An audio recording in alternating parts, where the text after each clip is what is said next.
Oh, I didn't check Piss this. stream, piss stream. I think I closed all the tabs earlier. I was drawing earlier, which means... Porn. I wish that it wasn't... I wish that it wasn't, like, considered such a bad thing. Especially if, like, the context is you're drawing. I understand that they don't want, like, people just jerking off on camera, and that's the whole website, because that's what it would be. But, I, like, especially if you're drawing, and it's just, like, art. If it's art, you know, why the hell not? Why is it such a bad thing? Yeah. It's pretty silly. A lot of the world is very, very degenerate, but for some reason, a lot of not even the media we consume, most things that exist are fairly salacious, but the platforms that we have them on are very pseudo-Puritan. Yeah, no, it's really weird. People pretend like, to be... TV shows and commercials are allowed to be fairly overt, just not showing literal porn. But then there's other stuff. Like, I was watching a YMS thing, and he couldn't show clips from kids' TV shows because it's considered, like, too fetishy. Because it's all he was, like, looking at the fucking fart fetish shit in kids' TV shows. Oh. And I was like, yeah, you can't show that on Twitch because you'll get a fucking strike. Yeah, that's ridiculous. But it can air on daytime TV for children. Yeah. Also, hi, Valo. You were first. Strongest French. Only French here at this point. Yoshi. In good music. It's groovin'. You again. I was hoping you'd gone away. I still want my body back, asshole. Makes you think you deserve it. Leaving Samara like that, how could you? The hell? You remember that? I have more than just your body now. The truth is, I can hardly stand being you.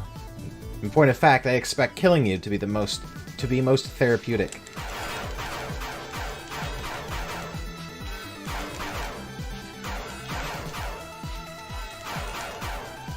But here's the problem. The response point's right here.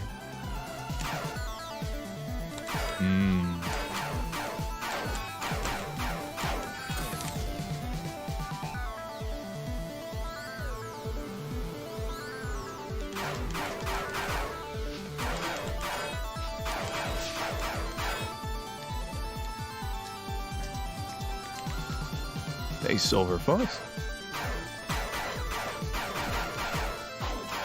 I wonder if you get any special thing for killing her more than she kills you. And Spitfire. Alright. And Silver Knight. Got flashback Dark Souls 1 when I attack the guy on the bonfire. What? Guy in the bonfire? Thanks, MasterCard. I don't know. Yeah, MasterCard. It is kind of about MasterCard, isn't it? Huh?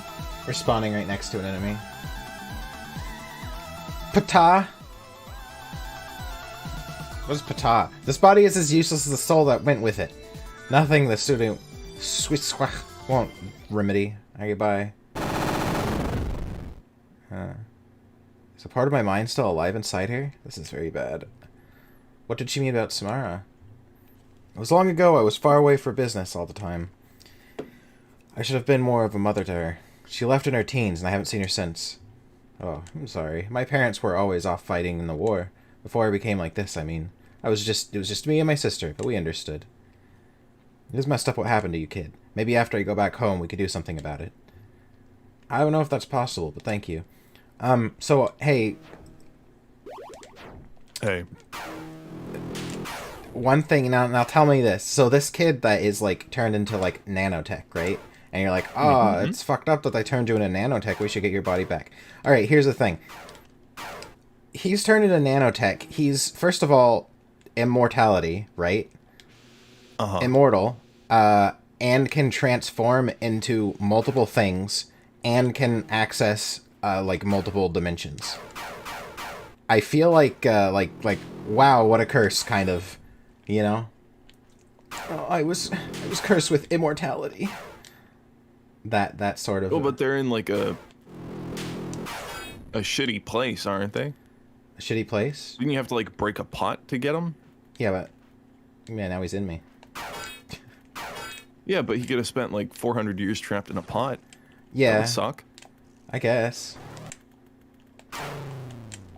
So maybe his perception's a little more, a little biased because of the pot life. Pot life. Dude, pot life. Yeah. Pot life really fucks you up. Pot life, too. Let me tell you about pot life. He was cursed with child labor and a robot arm. He became a robot arm. Oh. Hello, Dimitri. Get this. Nano, strengthens the nanite bot and reduces damage of 15%. Nice.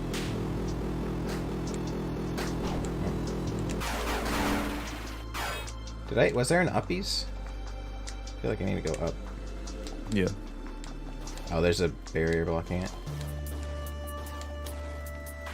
I'm a little blue bug now. Look at that. No. He's been doing pot. He's taken the pot. Injected meth.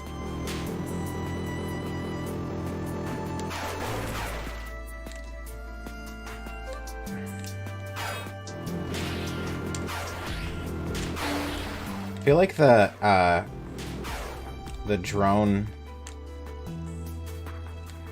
Dronicus thing just like murders people basically. Mm-hmm. It causes That's what it was made for. It causes big murder, yeah. This looks kind of crumbly, maybe.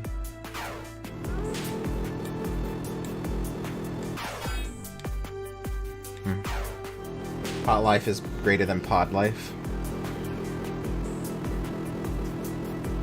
Get in the pod, bigot. I should probably use this. It's my Heelys. Oh, there's this man. Hold on. More. Hey, Jackette. I guess I probably shouldn't fight him because it's kind of a pain in the ass to kill.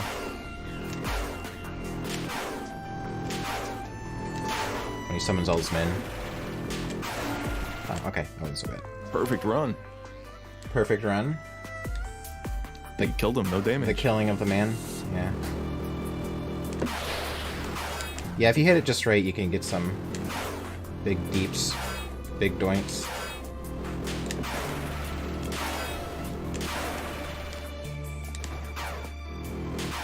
Oh, is this a...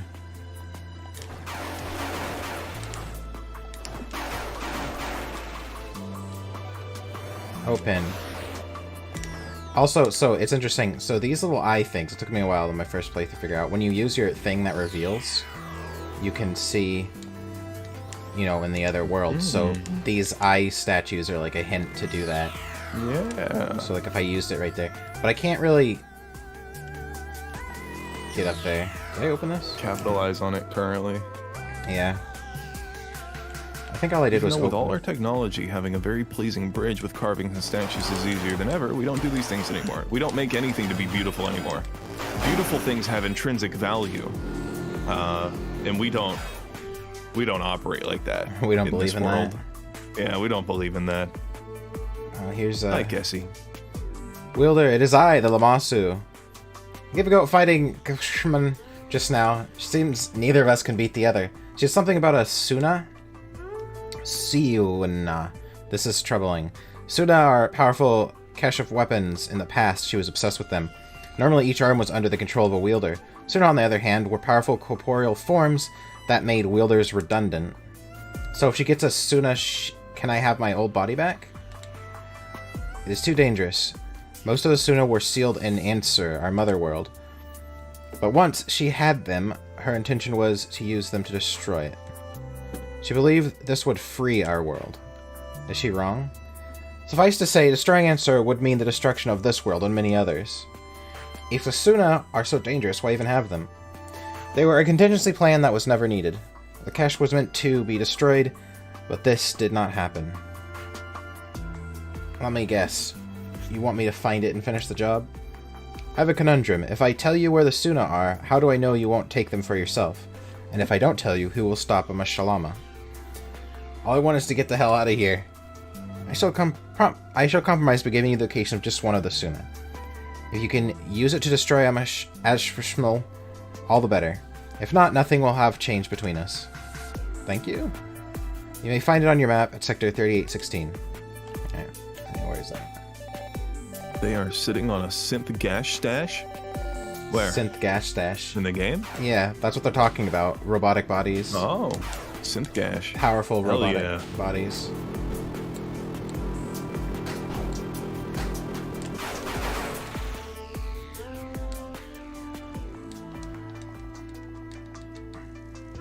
Rip bug. Can I get Bug.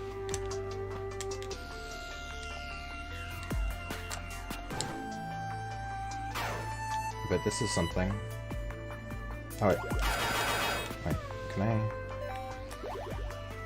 Oops. Oh yeah, get it from over here.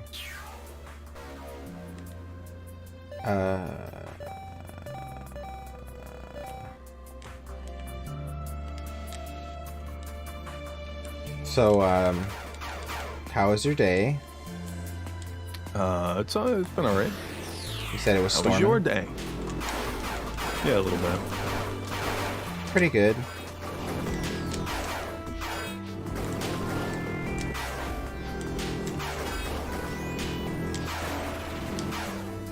I don't know. I ordered a thing from Amazon. They did this thing again where they said, "Oh yeah, it'll be here in 2 days." When I order it, but then once I order it and I look at it, it'd be like, "Oh no, it's gonna be more like 2 weeks." They keep doing that. It's like fucked up. They're not allowed to do that. Yeah, well, they are allowed to. They just, Amazon got its reputation by not doing that. It was like hyper consistent and way cheaper than retail. And now, yeah, that same thing has happened to me a lot more often than it did before, where I'll order something and it's like, "Oh, Prime, it'll be here tomorrow," all this and that, and then I look and it's like, "Oh, your shipment is running late. It'll be here," and blah blah blah, and it just never shows up. Yeah, it never shows up. And I just have to start a refund. Well, yeah. No, it's weird because it's almost kind of a good thing, because one of the things was like, man, small businesses, like especially like the card shop I was thinking about, must really suffer because, like, for example, I can buy a box of Magic cards off Amazon for $90, right? From like straight from like Wizards of the Coast or whatever. If I bought a box from one of those card shops, it'd be like $120 because I have to make some profit. And then the fact that like they are not going to order a bunch of extra boxes of Magic cards unless they know they can sell them, which means that the only way that they're selling a box of Magic cards is for me to go there and pay extra money for them to take longer to get it to me than I would have just doing it at Amazon. So it's like, geez, that's like, you really have to just want to support the store to like buy anything from a store. You know what's really fucked up about that? What's that? I purposefully go to local locations to pay more money for things that I could get for significantly cheaper online. Well, I've slowed down now. I don't check as often anymore. I used to just really try and check anytime I needed something. Let me see if I can get that locally. Let me see if there's a little store, one of the music shops down here for cables or whatever. And every fucking time, without fail, they deserve to go out of business. And that's immensely frustrating to me. I needed to pick up a couple extra mics. There's an SM57 world standard instrument microphone. You use them on everything. They're $100. 57s, 58s are standardized price-wise. If it is an authorized Shure retailer, physical or online, the price is standardized. They are $100 flat no matter what, and if they go on sale, they go on sale everywhere. I went to the store because I needed a 57.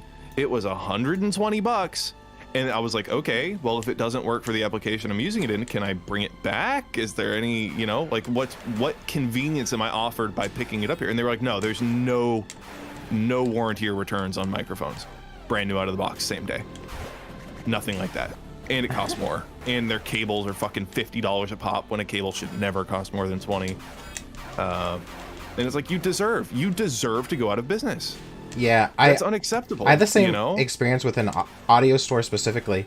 I kept trying to order this cable from them, and they kept like not ordering it or like forgetting or something. It was like a whole convoluted process of like me going there, giving them, it was like $30 for this cable, and then they'd be like, okay, it's gonna be here in like a week. They're like, okay. And then no call after a week, so I'd go back to the store and say, hey, I ordered this thing, and then they'd be like, oh yes, it looks like someone forgot to put in your order. This is already after I paid, right? And then being like, okay, it'll be here in another week, and then going another week, and not ordering it. And after 3 weeks, it's like, okay, just cancel it. 3 weeks of that. So yeah, I meant to add, except that's what I'm saying, is most of the time they turn out to be bad. The only local businesses I can support are people selling produce on the side of the road and fucking garage sales. All of the stores suck shit. Any restaurant that I like gets closed down for some reason. At least you get to haggle with your local stores. Yeah. No? Not the ones here. If I go to a pawn shop, sure. But not the stores here. I said, this is $50 for, it's a fucking Hosa cable. Like, you can get these on Amazon every day of the fucking week. You know, it's not even a good cable per se, it's just a cable. And they were charging $50 for a 25-foot XLR cable. 50. They were charging $130 or $120. It's supposed to be $90 at the time for a fucking price standardized microphone. There's no haggling with them. And they didn't let me have. I said, these are $100 online. What do you mean? You know? They said, well, that's just how much we charge. It's like, what can I do about that? You know? I make a bunny. I want the point of that. There it is. It wasn't just their XLR cables though. It was fucking quarter-inch. It was everything. Everything. You know, shitty fucking Chinesium guitars that cost literally $80 online. They're selling them for $300. Did you say Chinesium? It's a scam. It's a fucking scam. Yes. Is that the materials they're made out of? Yeah. Chinesium. It's imbued with Chinesium. No kissing? Well. Oh, did you hear about my dilemma? I posted maybe the comic shop. So I've been going to this comic shop and talking to the people there, and they're really, everyone seems really into Pokemon. Everyone plays the like the Switch game and the card game, right? And they have like tournaments for both. So I was like, oh, cool. It kind of like makes me excited about Pokemon and playing Pokemon, because I've always liked Pokemon, but I just for the last few years didn't really have anyone to play with, and so I was like in the mood to draw. I'm like, oh, I want to draw Pokemon. I want to draw sexy Pokemon. And then I thought, you know, the people at the shop probably wouldn't appreciate that very much if I were to start drawing sexy Pokemon. Yeah, you know what? They are all like 25 plus, so maybe they would enjoy it. Well, glance at the fingers. See if there's any wedding rings. If the answer is overwhelmingly no, then they've all seen Pokemon porn before. Yeah, but they're probably those degenerates that like the human like characters. Yo, if you like the trainers in Pokemon, you got an issue. Yeah. Aren't they all like fucking 14?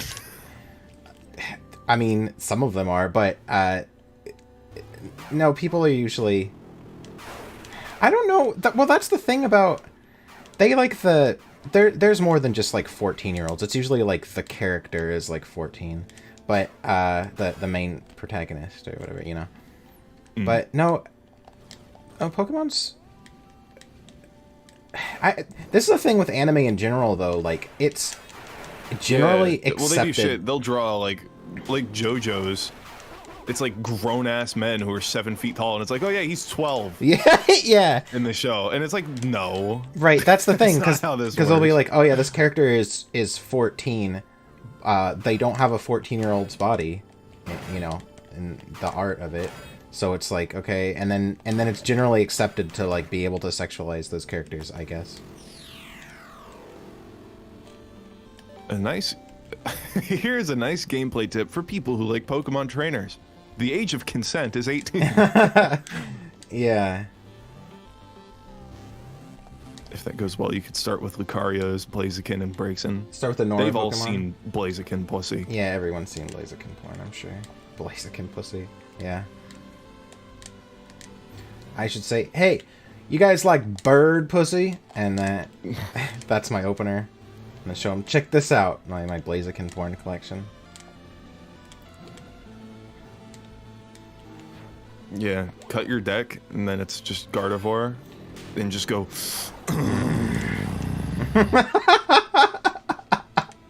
Make that noise exactly. I'm sure. I'm sure they'd really appreciate that. Oh yeah, I can just step on these. Can you?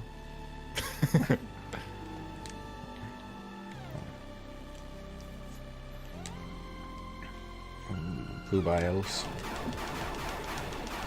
Go straight into Lugiavore. Skip the prelude. Lugiavore. I want A to. lot of people you like Lugia. I've never like never Lugia, been yeah. big on Lugia. What you don't like Lugia? Yeah, no, it's just never.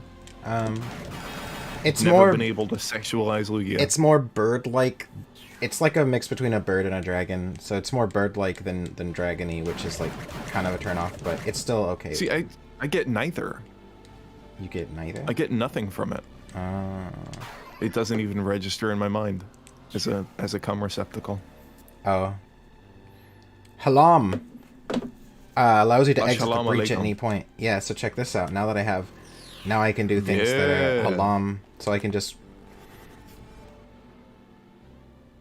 So we have this this combination of being able to go into the breach, which overlays on top of reality, like the maps match, and being able to exit at any point, which means that like a lot of the secrets in this game are like hidden things, are literally like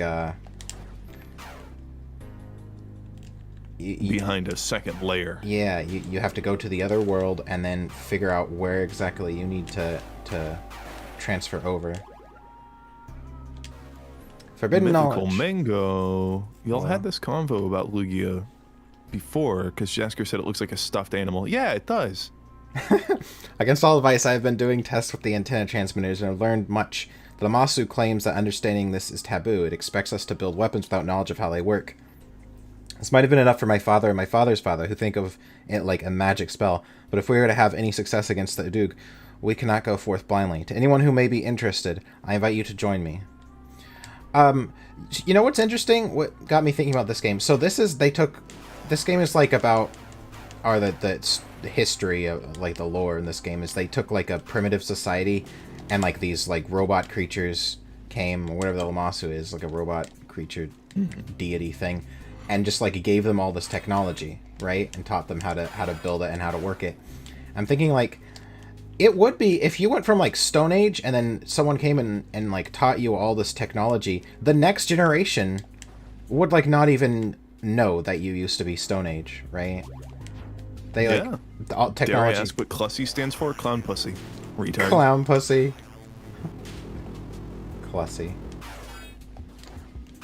So that's just really interesting to me. Like imagine, because there's already like this generational gap issue, you know, with with the older generation and like Yeah, my phones and generation. computers. What's that? Nothing. Phones and computers, yeah. There's already like this issue where they don't understand today's technology, but we were born with it, so it's like normal, you know. And imagine that, but like 1,000 times worse. Like, yeah, that'd be so weird. Oh, that's just right there. Okay.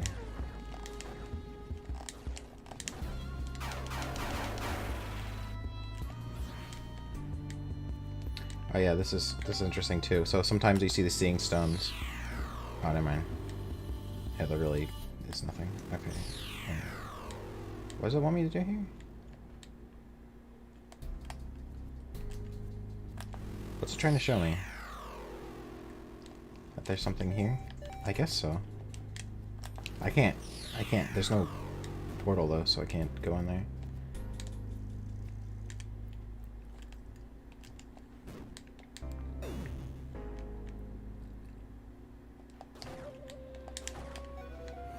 Up in this game, notes show that latter generations doubted that Lammasu is a god because he's clearly a machine. Right, yeah.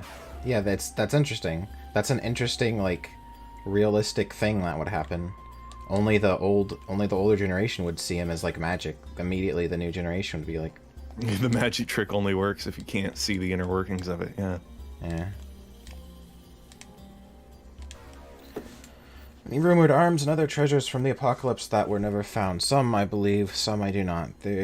But here is all I've heard. An arm that would let the wielder turn into a mouse, an arm that would allow an illiterate wielder to read, an arm that can make people and animals fall ill, an arm that turns bronze into silver, an arm that lets a wielder shape and detach their body parts to use as weapons. A talking mace? Question mark. A device that can make an arm fully control its wielder. If you have the arms, I have the shekels. Bring them to me. Remember, when you find a sealed urn, no matter what you do, don't open it until I can check it out. Where's this from? Interesting. I'm not sure what time period that specific piece of lore is from, because it's like on a stone tablet, so it's old. But oh, I get this now? Awesome. Holes breached. Portals towards you. Okay. So now I have this. So I can see into the other world, and I can also pull portals around to different spots. Whoa. So yeah, it gets just more and more complicated with like how you That's a lot for my little itty-bitty brain to comprehend. I am quickly becoming of no use to you in this game. Yes, now you can switch worlds and be in different places, overlapping dimensions, and pull parts to other parts. So there's a lot to think about. But It kind of reminds me of La Mulana, but not bad. Yeah. La Mulana, you know, the thing is, a lot of La Mulana comes down to Rama. just conveyance issues that could be fixed with just things being a little more overt. Because after playing through the game 3 times, I've realized that a lot of the stuff where I was like, this puzzle makes no sense, it does make sense, or it's not really... There's very little feedback, but there doesn't have to be. Like, it'll be like you press a button, and then in the corner of the screen, going to the other screen, like, well, you know, like over here in the corner of the screen, it is a little, like, puff of dust. That's like, oh, something happened over there, and then you go into the next room, and the room is different, like something has fallen or changed. And it's like, if they just made that more overt, like the screen shakes and a bunch of dust comes from over there, be like, okay, I did something in that room over there. I think the game is designed exactly how it was intended to be designed. Yeah, I mean, you're right, but it doesn't... It's the vision I disagree with, not necessarily the game execution, itself. Yeah. I'm getting real low on HP. Oh, I have this. Rama. Llama. Rama. Don't be Rama. Huh. Petrol goes in the car. What? I don't remember the lyrics to that. Petrol. Don't be Rama.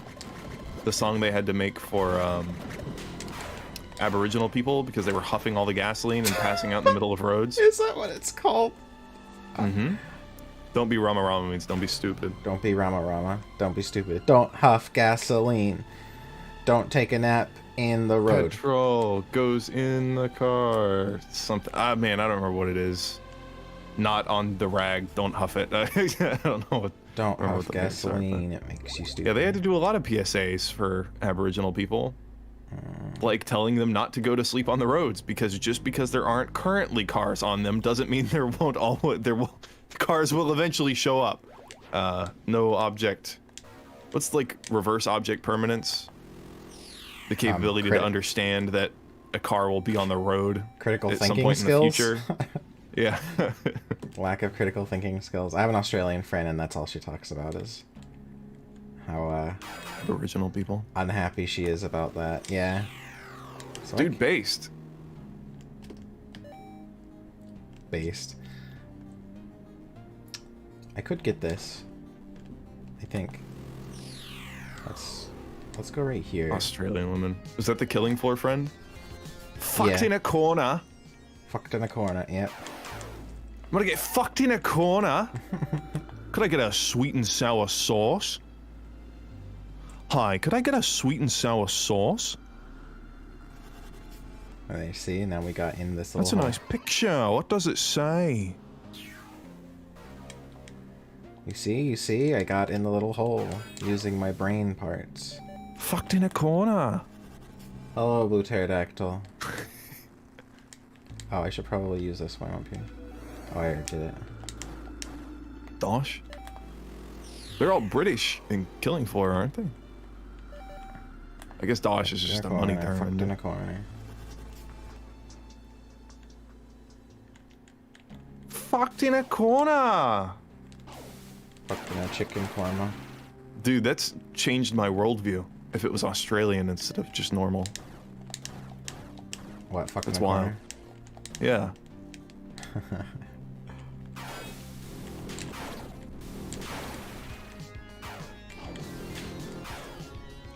Changed your Common worldview. sense. Yeah, threw my flip turned upside down. I meant to ask Horse Dragon and Red because they stopped by. I don't know if they're still here. I haven't seen them talk in a minute. But how late did you retards stay up? Because it was like 5 in the morning whenever I stopped talking to you guys. What to? Red and Horse Dragon. Oh, were they playing? No, we were just hanging out. Playing Tarkov at 4 in the morning. 5 a.m. Okay, we're in the same boat.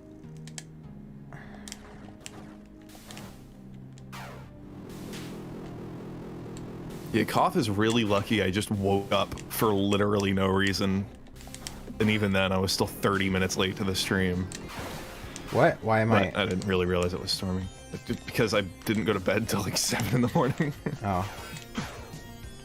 About 20 minutes after I left. Okay. Is there something over here? But you know, that's how it is. Wake up before the stream even though I didn't sleep.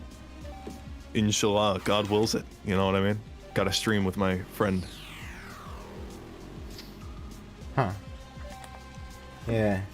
Well, thank you for streaming with me. Don't thank me. I was I was dead. I passed away. I already got this one. Yeah, that was the one I got from the We were other side. thinking about playing Tarkov at 5 a.m. gone sexual, but decided against it. Hand up ass, hand up ass, hand up ass. Did you have fun in voice chat yesterday? Yeah, it was pretty fun. It was pretty rad.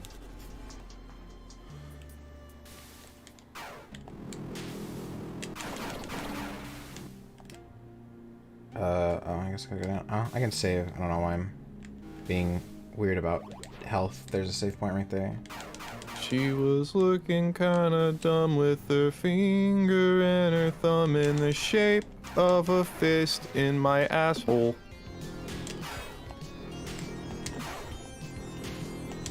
Waking up and getting up as early as possible is the easier way of resetting your sleep schedule. It can be.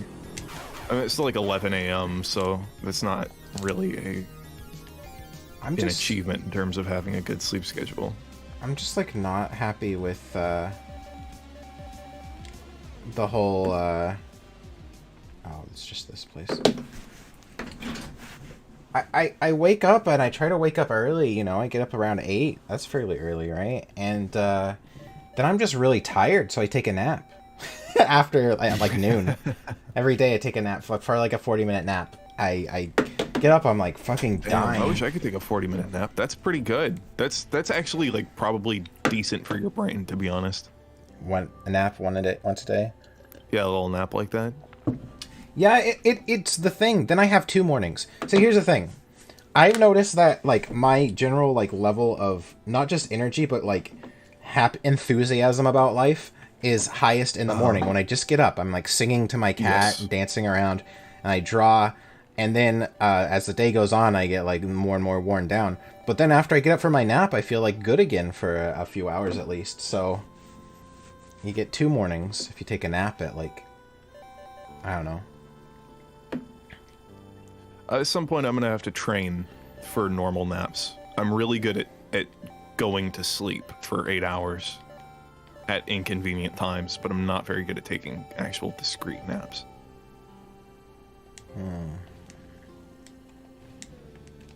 I want to get up early, but I always skip 8 and 9. What? I don't know what that means.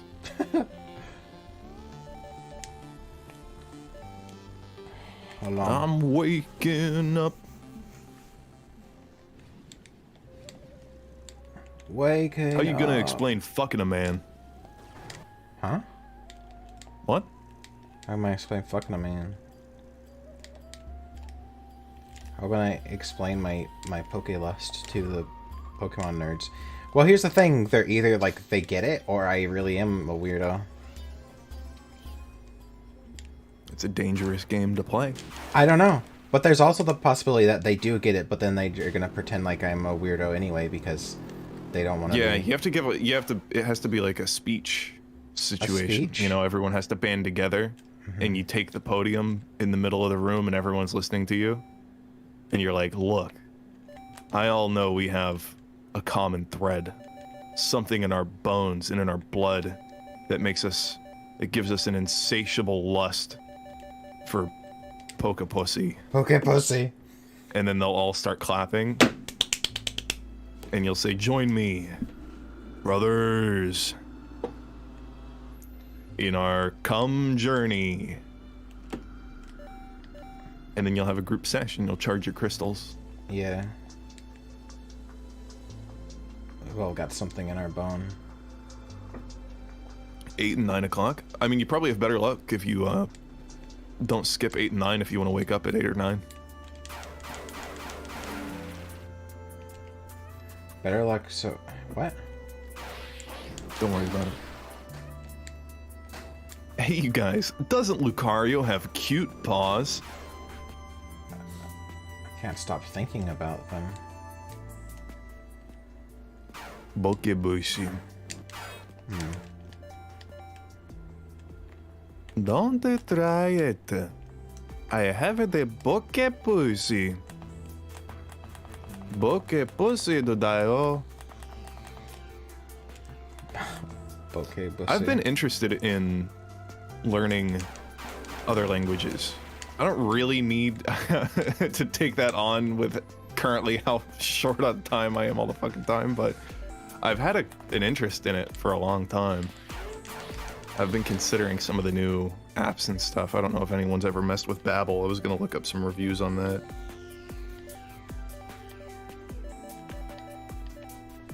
But at least getting like a childlike understanding of other languages would be pretty cool, because then I could kind of just throw myself in the deep end online. Yeah. I tried to learn Japanese 6 or 8 times, but Weeaboo. yeah, doesn't always go so well. All right, I need to figure out. I know what item I need. How are you today? Very nice, thank you. I don't remember where I need to fucking go though. Don't you guys think that Mewtwo would have a comfy stomach? I would love to sleep in it. Japanese is difficult. I don't understand their grammar. It seems like they just have really loose grammar rules, and it's all you just have to figure it out basically. Like it's something you can't really learn. You have to like live there. You know? Mm-hmm. Like fuck, where do I go? That's what I Can confirm. I'm sure Dubby, were you what happened. confirming babble, or it's just something about language in general, or Lucario in pause. Lucario pause. I'm sure Motobug would help you. Yeah, I'll get him back in the server. I'm sure he'll teach us. Yeah, hopefully. Maybe. Okay. Well, I guess I'll just start re-exploring the map because I'm like really lost of when Superior. Did you find all those glowy things? All the glowy things? Oh wait, no. They said she gave you the waypoint. Yeah, but I can't get there. Is it the blue one or the green one? It's the blue one. But I can't figure out how to get there. Maybe if I go down right here. Hold on, let's see if I can go down. Maybe down. That does look like a shaft of some sort. Yeah. Or possibly very uppies. Yeah. What's the green one? The green one is the where Ashimalama is, but this is to help me get the weapon to fight her. Oh, okay. The blue one is to get the weapon to fight her. So let's go over here. Just the Moto Jask. Poor Motobug and Wonder, they got cancel cultured. Yeah, and Zeta Coyote, don't forget.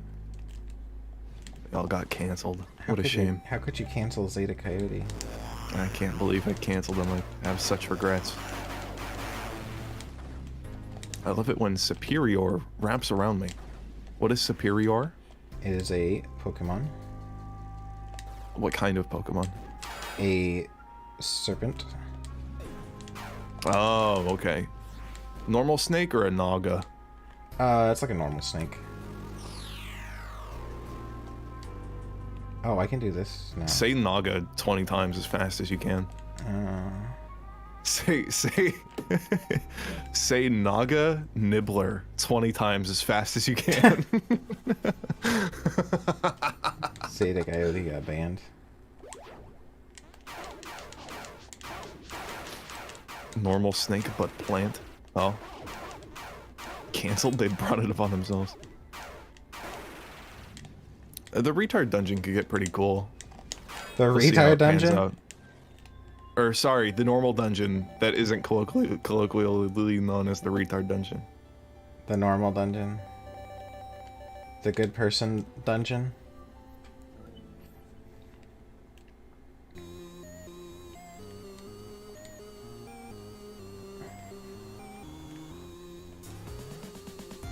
Oh, right. Oh. Alright.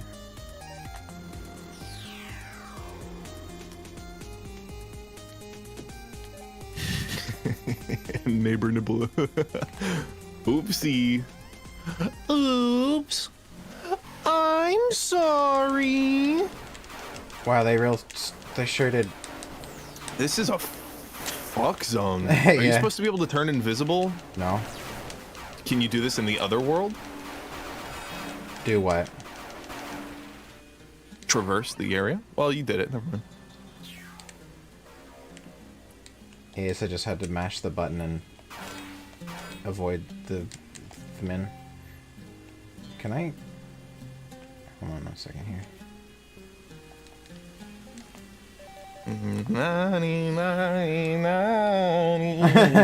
Yeah. Nani. You still did it. So what? I said, what's the music like? And you did that, and you said, but Axiom Verge. And that was totally accurate. That was like 98% accurate. As soon as I heard the song, I went, oh, I know exactly. This is. You described it perfectly. This is hell. Oh, I can wait. Yeah, you have to vibrate your voice. I don't think I can do real vibrato. I've never trained for it. I think I just modulate my volume. So yeah, that's how I got into the other side of the barrier. Yeah. Wow. Now I'm here.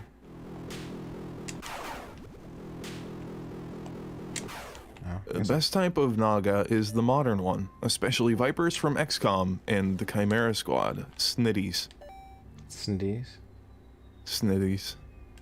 If you get called a snowflake and they not see at the same time, you know you're doing something right. Yeah. Yeah, it's true. That's what they on my Kiwi farms. They argue about if I'm a fascist or a social justice warrior, and it's really funny. I do think that the XCOM snake ladies were designed by someone with an agenda. With cum. With a lot of cum. Yeah, probably. An agenda. Now, I've only ever seen the porn and not any real gameplay of the Chimera Squad thing, but they always draw the snake lady in that as very bashful and cute. Is that true? Does she have a personality like that in the game?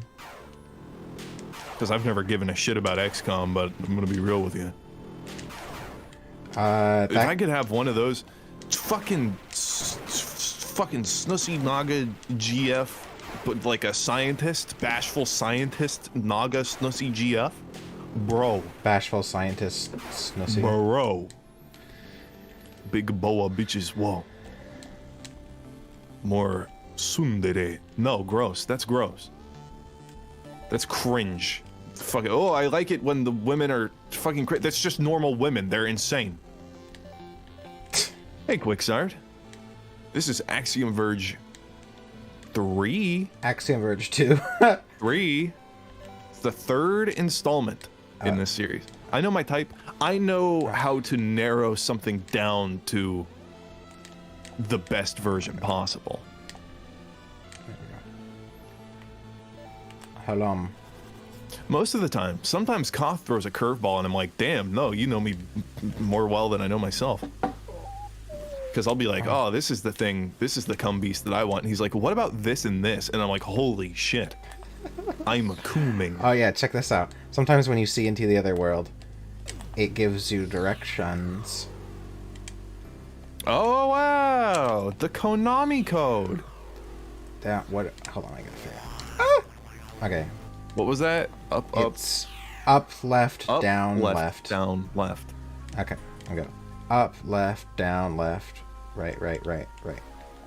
Yeah. Make them appear. Oh. Why don't y'all play XCOM and look at them shindies? I don't know. Have you ever played XCOM? Yeah. Oh. Is it fun? No. Oh. It's alright. It's really frustrating. There was that one XCOM game that was supposed to come out that looked like it was perfect for me, and they never released it. And they turned it into a different game, so. Oh, censored overload or whatever the fuck? Yeah. XCOM Big Black Censor. XCOM Big Black. That's racist. Yeah. Thanks for I think noticing. I like the smug but actually nervous about lewd stuff that I can tease. Smug but actually nervous about lewd stuff that I can tease. That's a fine line.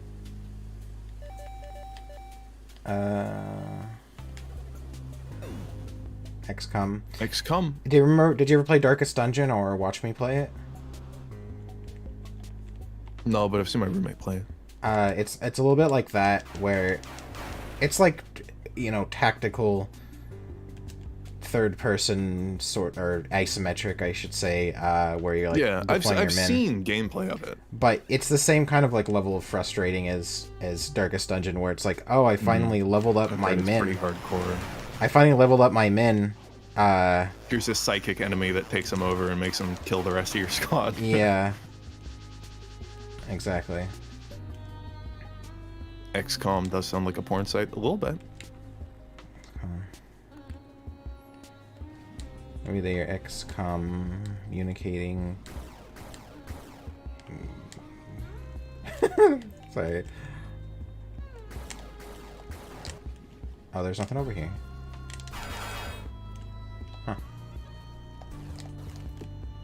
Okay, I guess there's nothing here. Guess I'll go down then.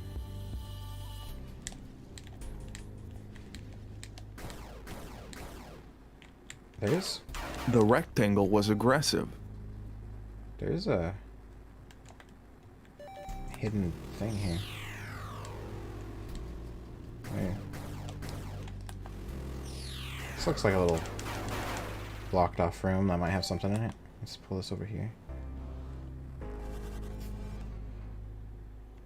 Yeah. Upgrade.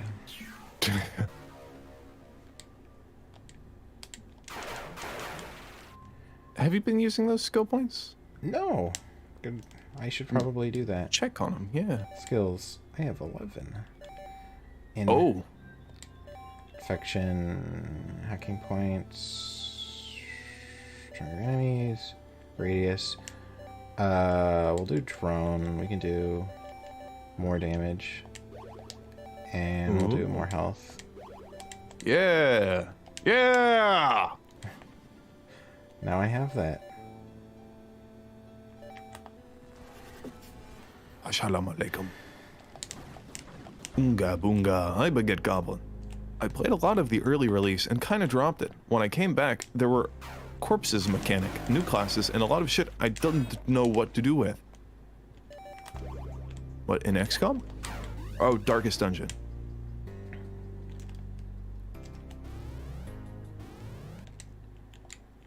Yeah, I don't know. Oh. Oh, I opened this. Wait, why didn't I go down here before? Sometimes I wonder, like, what's wrong with my brain. There's like, oh, what do I do? And there's like a way that I could have gone that I just didn't for some reason. Is this? We have very different eyes. Different eyes. I can play arena shooters and find stupid hidden parkour secrets in video games, and you can see loot in Dark Souls. I see little sparklies. I have an eye for the shiny. There's it. Yeah.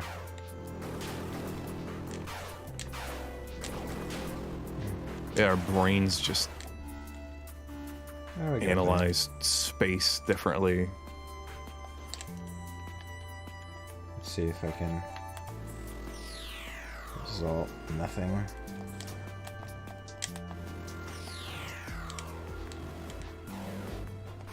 Do any of you guys remember that website from years back? Quote, Real Digimon Believers, end quote. There were legit schizos on that site. That doesn't Yeah, surprise me. if it wasn't Digimon RP, then it's schizos or children. Real Digimon believers. You don't like real? I want to believe. That was my old stomping ground. RealDigimonBelievers.com. I know Renamon will be my girlfriend one day. I saw her in my dreams. That means she's real. Loot with your special eyes. Dream couple. Scoff Park Crow because he sees shiny. It's just dragons, dude. Yeah, dragon. Loot. Hoarding. Dragon loot. I have the loot brain. He was out looting one day and he picked up Boo Boo, and that was a mistake, and he hasn't been able to go loot since. Out looting. I found a boo-boo. I wanted to do what if there's like a skit and it'd be like a bunch of people, they're like meeting in a back alley and they're like all, you know, shady looking, and he's like hands them another money. He's like, show me the boo-boos. And they're all like, and then they go into a back room, it's just full of like kittens, and everybody sits down and pets the kittens and laughs, you know. That'd be very sweet. Yeah.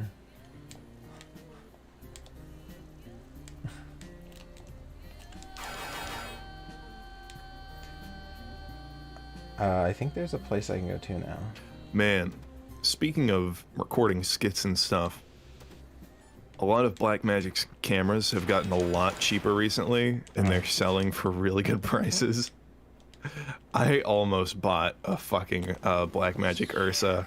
I don't need to because I just bought that smart car, so I'm still kind of recouping a little bit. And, but fuck, man, $1,500 for one of those cameras is a really good deal. And I was dangerously close to buying one. But I think it's indicative of a trend. They just released a new model, so I think all the old models are going to drop down in price a pretty fair amount. So they might, man, if they drop down to like 1,200, if they drop down to like 1,000, that's going to be fucking wild. The boo-boos? Yeah, okay, The use camera. her, man. What kind of camera? Blackmagic Ursa. What do you do? Velu, didn't you say you were in school or in it? Are you doing something with filmmaking? Dox yourself on stream right now. Tell me about your entire life. I want to know what you do for work right now. We're not moving on until you tell me.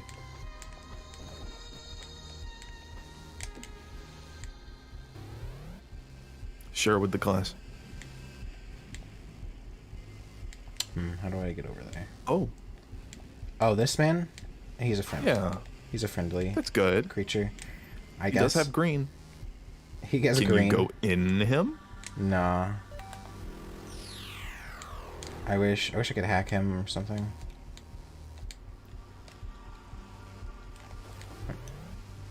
Blacksmithing, fuck off.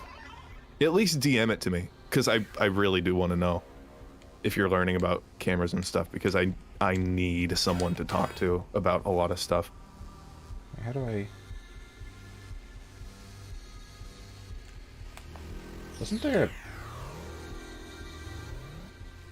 The only other people I can talk to about it are in video production stuff, and they're so deep down a lot of brand rabbit holes. You know, to them, it's totally normal to spend $60,000 on gear with their company's money. They can't even begin to like understand do-it-yourself mode anymore, and that's really difficult. I learn a lot through it, but they're too autistic to have conversations about. It's supposed to be a cinema school, but they have a section for computer graphics and 3D. I did not knowledge about cameras. Oh, okay. You do 3D stuff? What did you use? Xenon does 3D stuff. You guys could have sex. Tell me about your 3D stuff. I want to know. I'm very interested in it. Xenon didn't believe me. I was asking Xenon what he did and all this and that, and he was like, oh, no one was... Oh, I just want to talk about the stuff that I do, but no one wants to listen to it. And so I was like, okay, tell me about everything that you do. And he's like, oh, well, it's just 3D. I was like, uh-huh. Tell me about it. What do you do? Let me see your work. What do you do? Do you do this? Do you do that? And he was like, oh, I don't know if I want to talk about it. I'm like, you just fucking complained that no one wants to... Someone shows a vested interest in what you do, and now you're fucking clamming up. Huh? Retard? I was actually that mean to him in DMs. I think I scared him a little bit. But Who was he it? knows now that I'm just messing around. Xenon. Oh. The small kobold. Kobold. Koboldy. I was thinking Mostly Maya, but I want to switch one to subtle Blender. way to introduce the concept of Pokemon fetishism is to have cards where I do like I'll draw over the cards, you know, over the card art, and like custom. Yeah, I think you could get your own minted with porn. It would be pretty good. The cropped like porn faces and shit. Yeah. Just have an entire deck of Lucario and they're all just different poses and porn. That'd be pretty funny.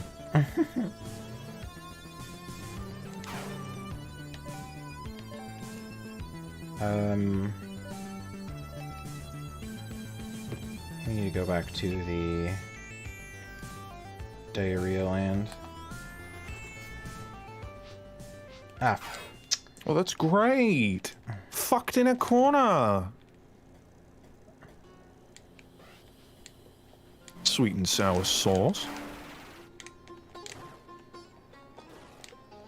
Bussy Bented. There's an upgrade. Item. I was just wondering if you got your butthole fingered. Yeah, Butthole fingered. got my bussy destroyed.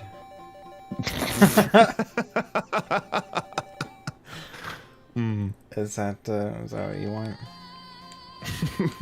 Bussy destroyed. That's gotta be a YouTube title. One that Bussy is probably not allowed.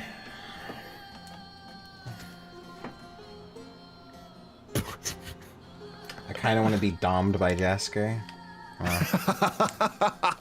Well. You've come to the right place. Just kidding. It's inappropriate here. I'm at work right now. Yeah, we're working. I'll talk to you on Discord later, kitten. Oh my god. You've been talking to other Discord mods recently? Daddy is very upset.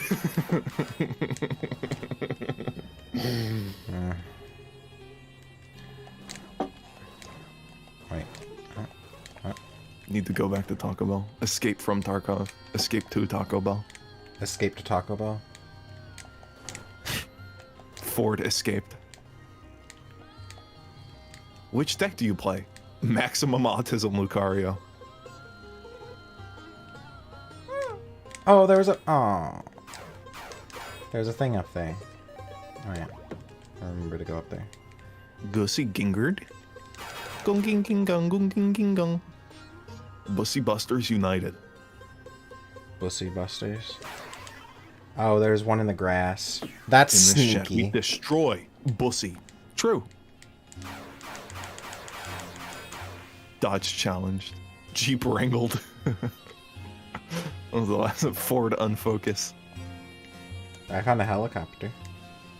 That's a funny looking helicopter. Why helicopter here? It's like a cargo. You strap a big thing to it. Is that real? Are there helicopters like that? Probably. I feel now like I have repressed memories of seeing like cargo crate helicopters. What the fuck? Yeah, that's... I mean, that's... The design makes sense, so why wouldn't they be, right?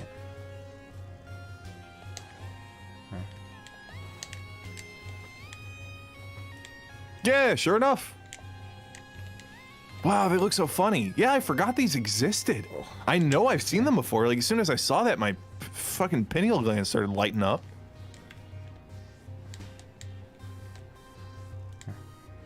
You a crow?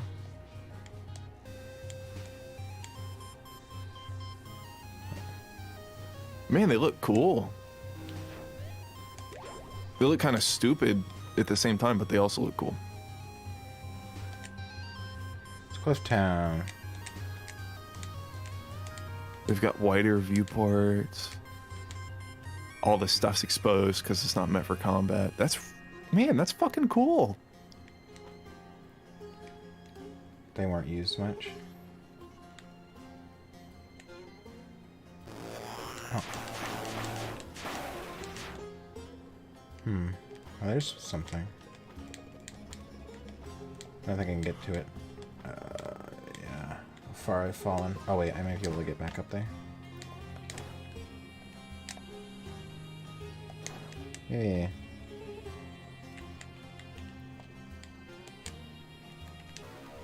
Hey, thank you for the 200 Nokia phones, Silver Ice Tail. Got the Jess, give me your cute omnoms, and may use this pizza money.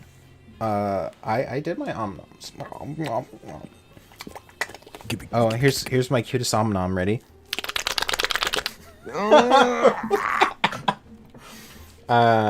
You do some, Jessica. EBDB. Hey, Cough and Jask. Give me your cute omnoms and you may use this pizza money. 3C. Oh! Oh, wait, I've got one. Yeah. Hold on. Hold on. Where's my thing here? Alright, hold on. Yeah.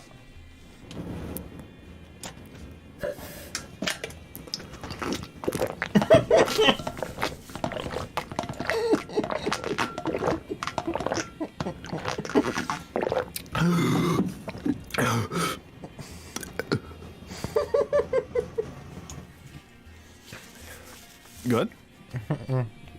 It's good, yes? It's good. Extreme glurping. Journal entry 10/29/2049. I have been observing the entity the Sagiga, referred to as the Lamasu, which we suspect is some form of AI that communicates through various terminals around. Similar to Ansible's and our portal to Antarctica, it appears. That's how you pronounce it in their language. What the fuck? Also boner. Similar to Ansible's and our portal to Antarctica, it appears to possess trans-world properties of its own, raising the question of whether its mind is even located here, if it's actually broadcasting from yet another world. Of late, I've been thinking about the apparent connection between the Lamasu's power usage and time flow in the breach. There's evidence that it was able to bring forth weapons and equipment beyond the technological capability of people here. How did it do that? Why would it do that? Why did it stop?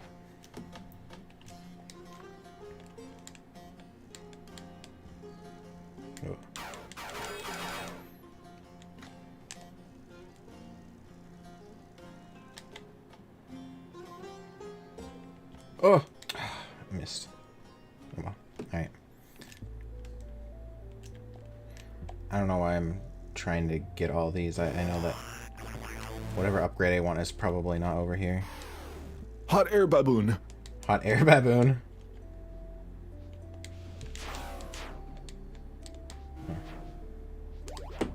Hot air baboon. Water boob.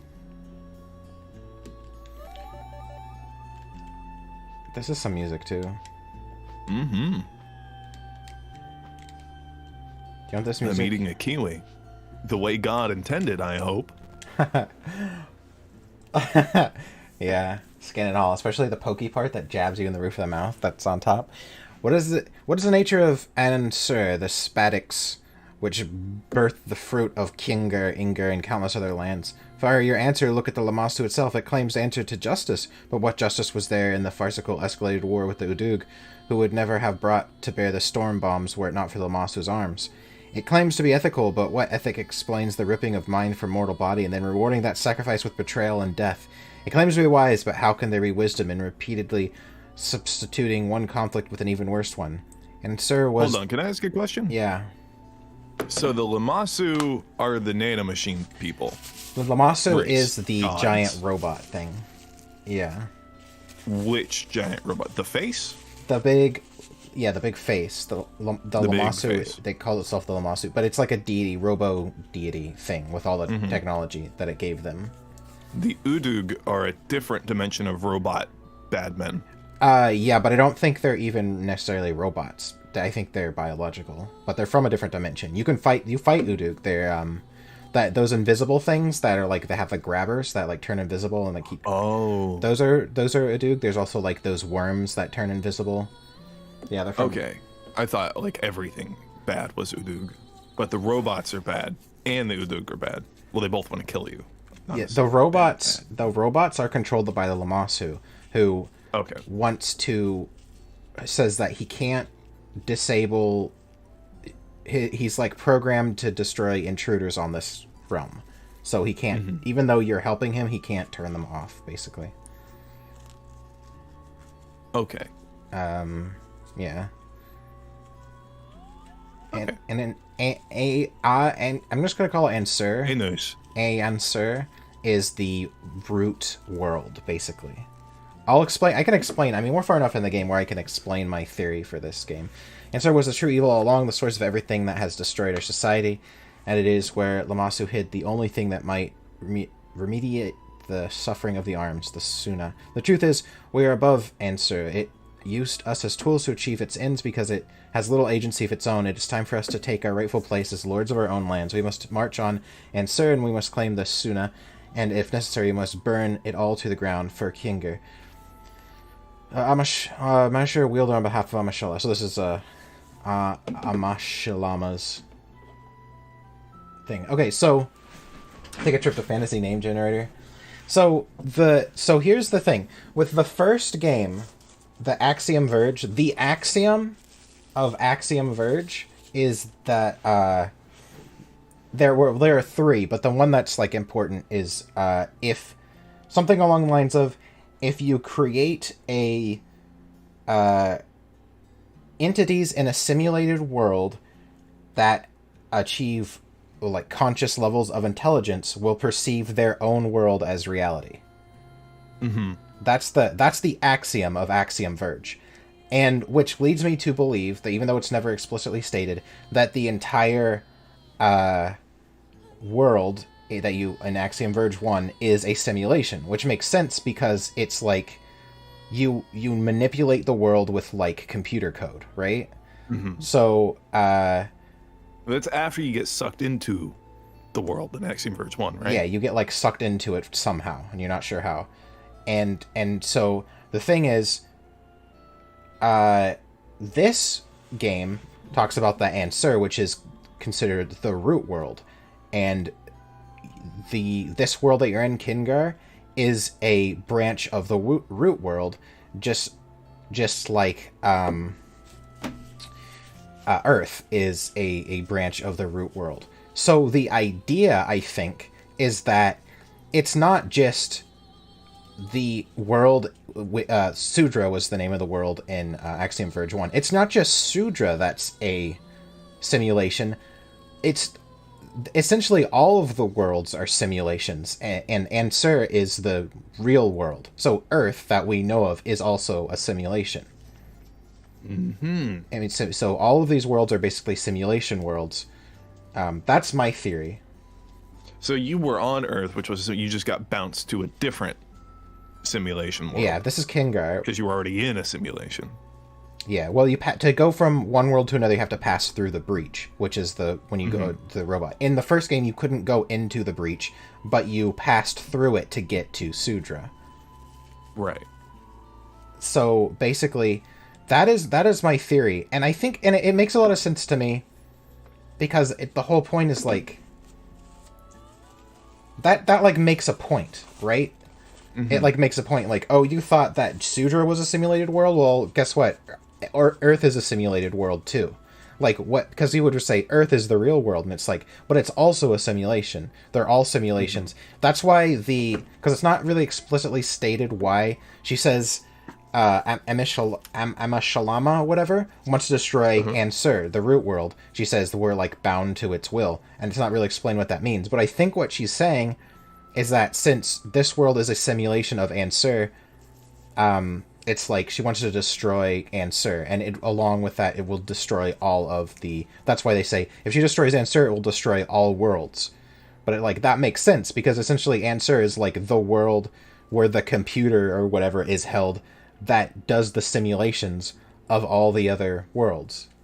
Mm-hmm.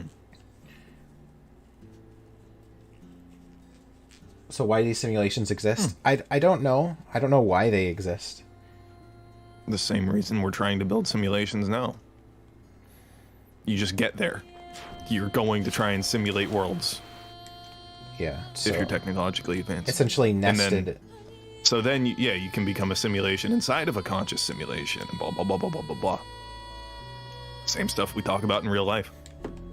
Yeah, so... Yeah, there's simulations inside of simulations. That's what the...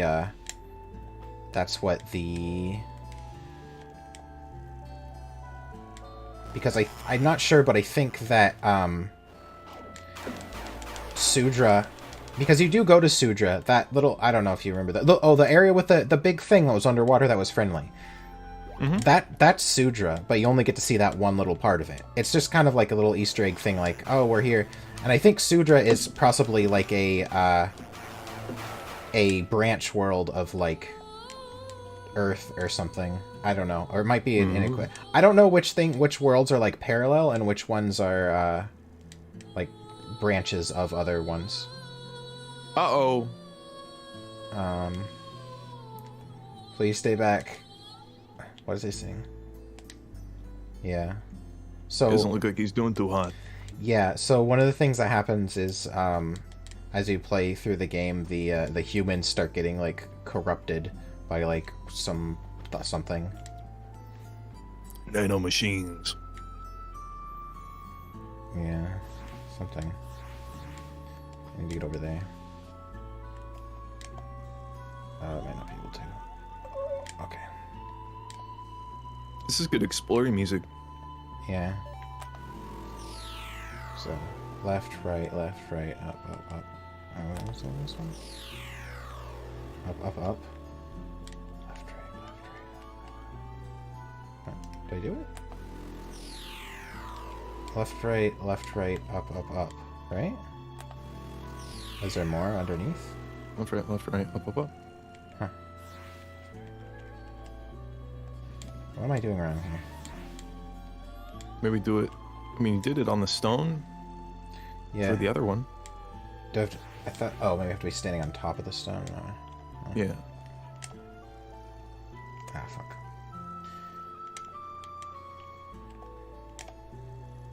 Does that mean we actually have the ability to create dimensions in cyberspace? Well, it's a bit of a hypothetical still, because we haven't made, as far as we know, anything we've simulated hasn't perceived itself as a sentient thing. We haven't fooled anything into thinking that it's alive, aside from physical organisms in real life, but not digitally. Okay, so... I'm just getting things because I'm not sure where to go. One of these, like, dead ends is going to lead me to an upgrade. I think it's around here, though. I think it is around here somewhere.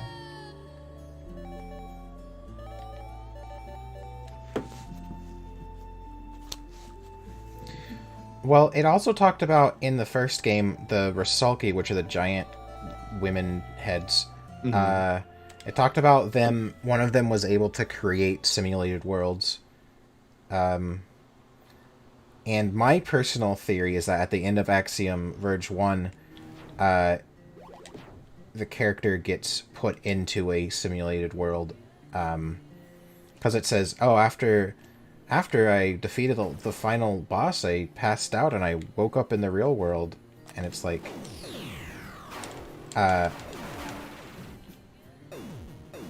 but then... Yeah, how do you know? At the 100% ending of the game is...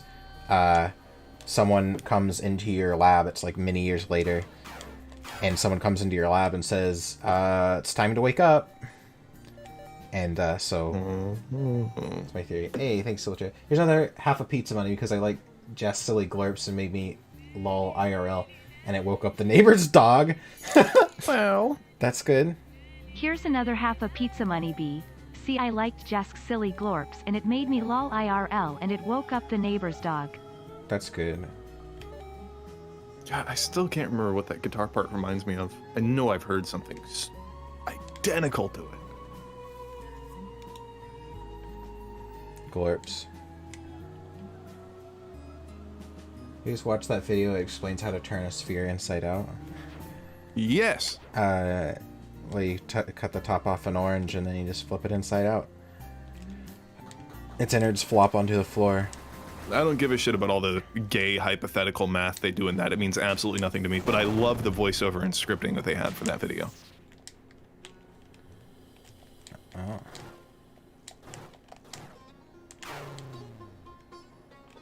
I'm gonna go down because I think going down reveals the last part of this map. Yep.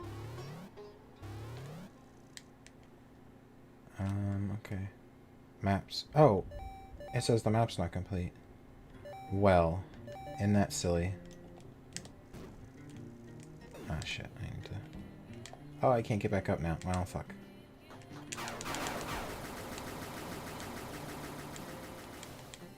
Did I get over here before? I feel like I could. Okay. Do they attach themselves to me? Oh. Well, I don't know where to go. I really don't know where to go. I think it's over here. Can I go down? Was there a reason I couldn't go down more? I guess I'll try that again. I like science videos. I think that I don't really understand all the theoretical math.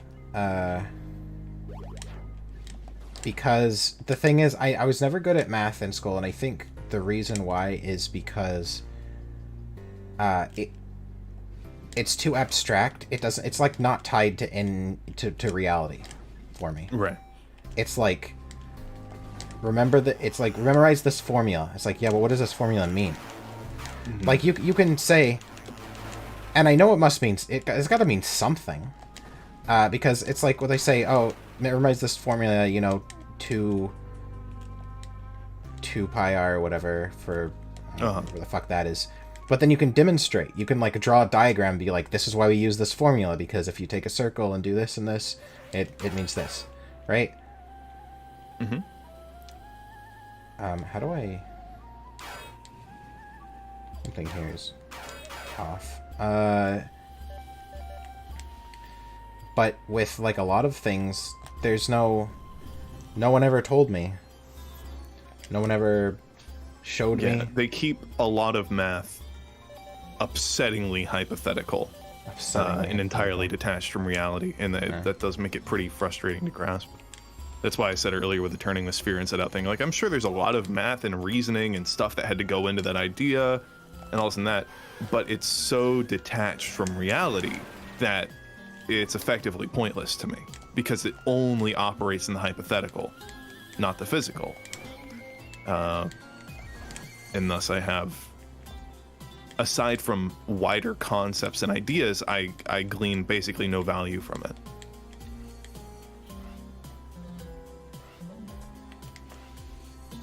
Yeah.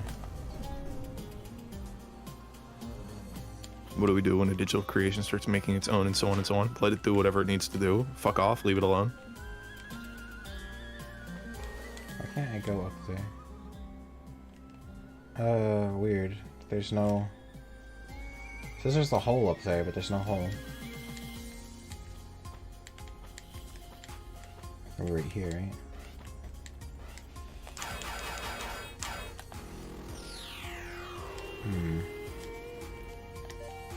Oh. If I can get into the fuck world. Wait, why can't I? That's really annoying.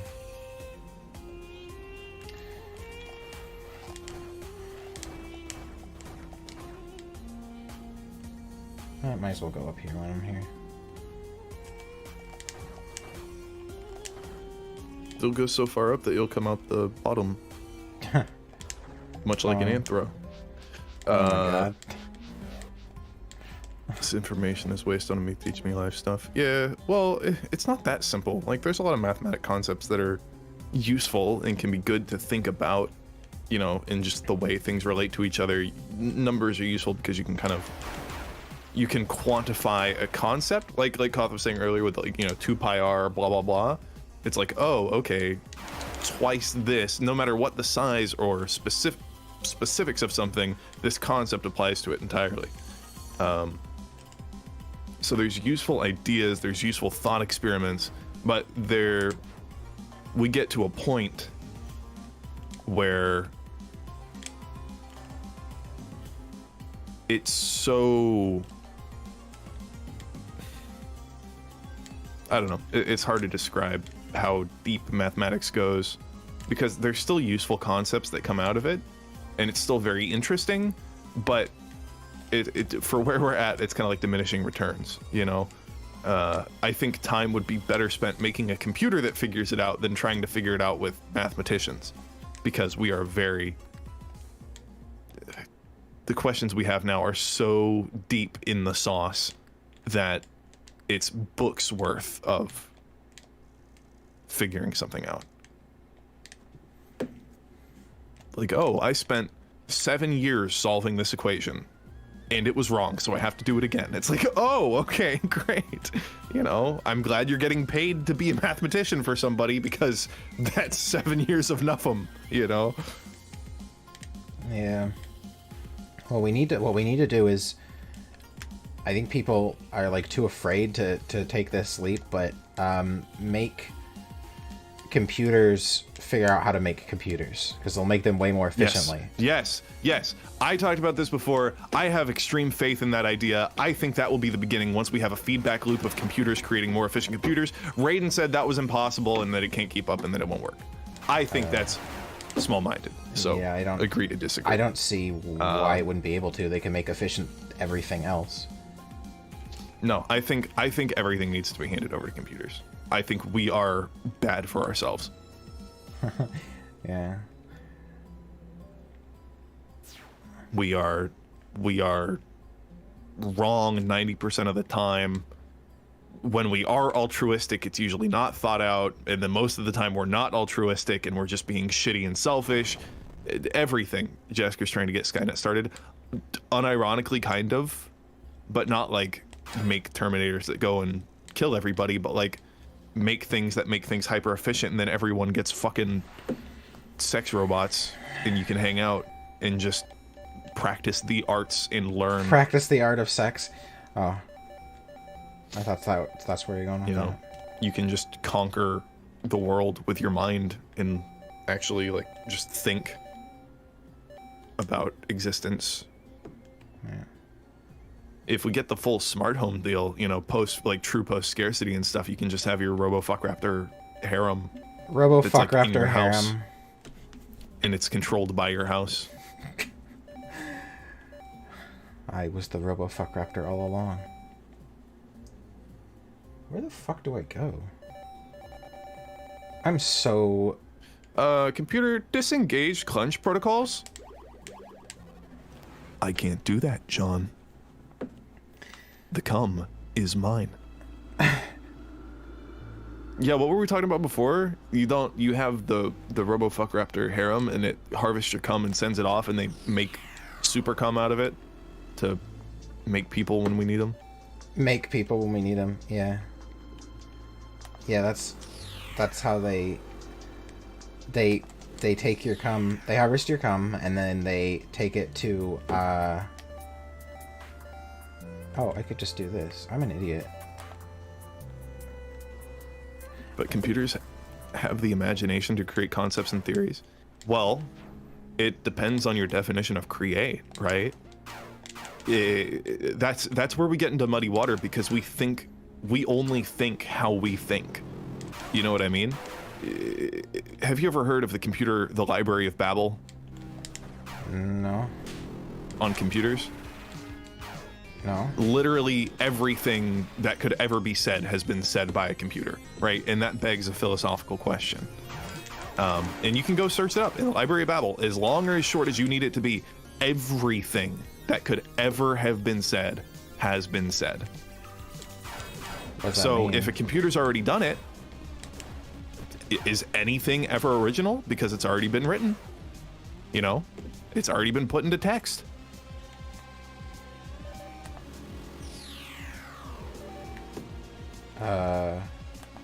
So has a computer created every idea that we'll ever have? I mean... Or no, that's not real creativity, because that's an algorithmic process that was used to say everything that could ever be said. I don't... You know, okay, well that doesn't count because it's not creative. It's like, okay, well, what about when... Don't see how you could what? I don't see how you could...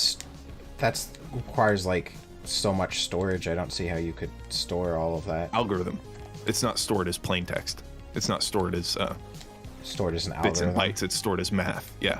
Oh, okay. So it's not... It generates it as needed, basically. Well, it's predetermined. It's not generating it out of the ether. It's all predetermined. Right. You can't store 400 bajillion million petabytes of information. Which that also begs some interesting storage things. Whenever something is consistent, you could store it as, you know, math instead of as zeros and ones. Anyways, that's some really cool stuff you get in there. But, you know, it's like, okay, well, what about pictures and art and music?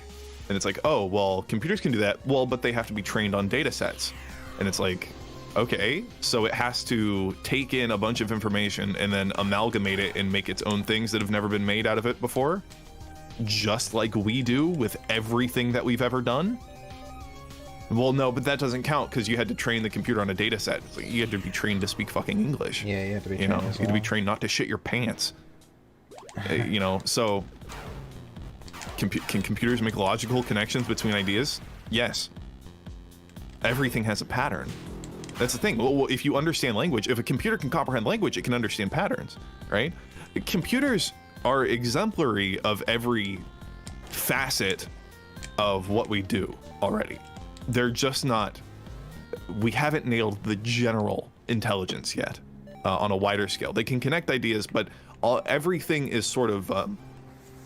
it's supposed to be a big circle, but instead it's kind of like a big pointy... It's like a sea urchin. You know what I mean? The ideas are kind of poking out to the extremes, so they're there. They're just not connected and rounded and smoothed out the way they inevitably need to be. But in a vacuum, they can do everything that we can do, and most of the time they can do it arguably better. Because they can tap into the noosphere.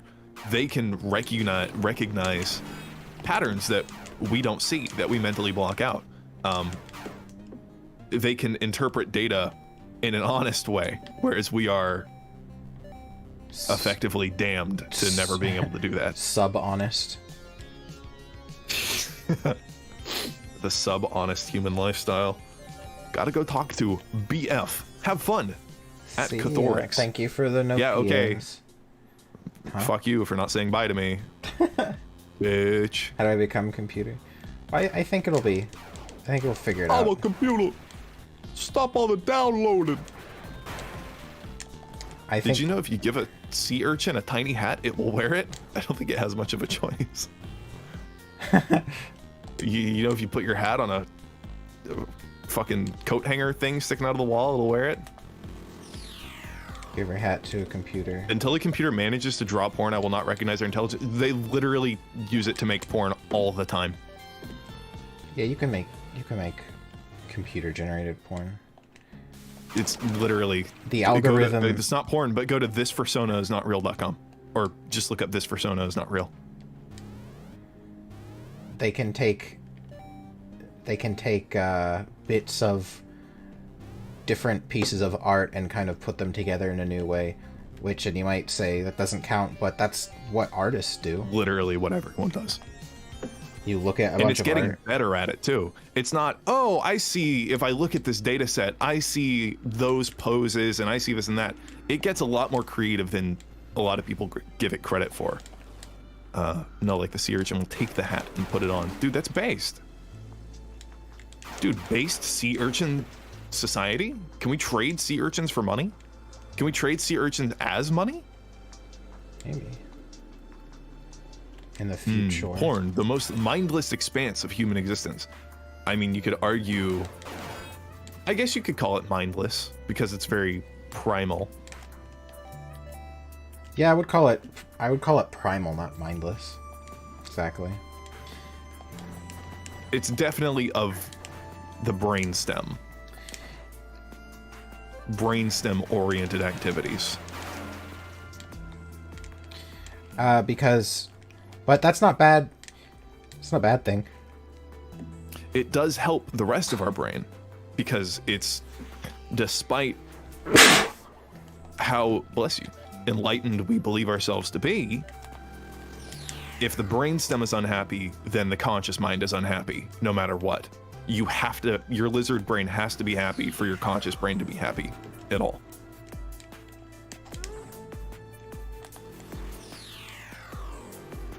Here's a little spot. Begs the question, wouldn't a computer with intelligence eventually be prone to make mistakes based on its own presumptions and what it deems most efficient? See, you're putting human thinking on computer. It's not thinking. Now, it can make assumptions, but like I said, we're not really operating a perfect general intelligence for computers yet. We're still a ways off from that, connecting all the dots.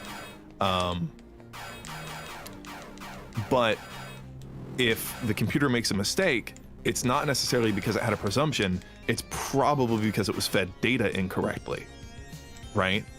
If it can be mathematically figured out, in theory, the computer can do it, right? It's just if those numbers it's fed are wrong, and that's where the general intelligence comes in, is it's not just a computer that figures out a solution to a problem it's given, it's a computer that figures out the problem correctly and solves it. And that gets into like, if you've ever done like tech support, or you have knowledge that your family or friends don't have, and so whatever, I'm gonna fix my grandpa's cell phone.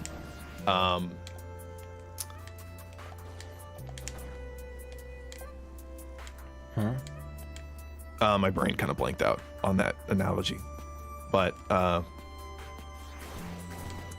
when someone asks you, I can't think of a really good example, but basically people ask questions when they're looking for a solution instead of, they ask really specific questions about how to fix something, but the question is wrong. What they really, you have to figure out what someone really wants. You know, when they say, oh, this thing on my phone isn't working, it's not because the thing isn't working, it's because the phone is too complicated for them and how they use computers. And so you have to not figure out how to solve them being able to log into their bank account, you have to figure out how to make the phone easier for them to use. You have to interpret that's a really bad example, it's really fucking disjointed and shitty, but regardless, you have to know the real problem, not what someone asks you.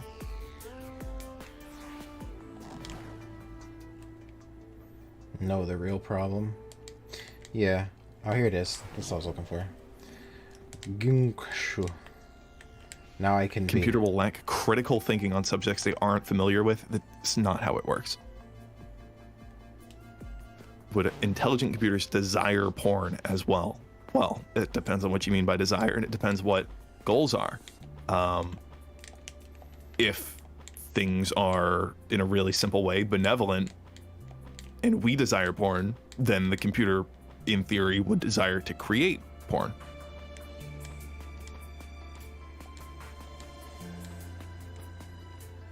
Based you. When you watch the right porn, you can expand mindlessly.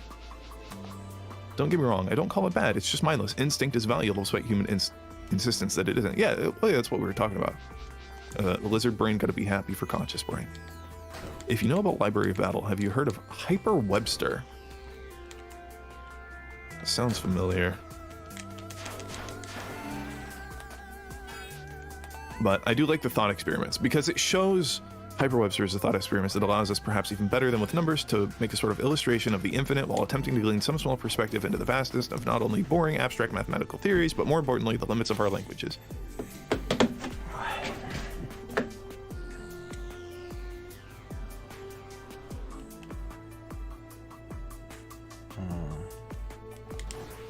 What?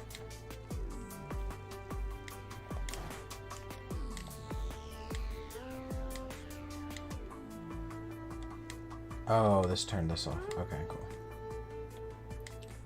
That's not a huge pain in the ass to get up there. Banach-Tarski paradox.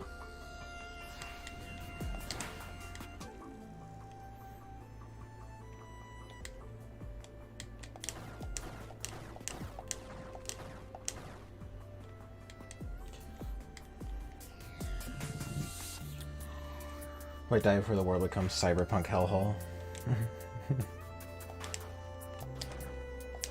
Okay, I see. Infinitely divided, but staying the same size because of the infinite. Okay, yeah, I get it.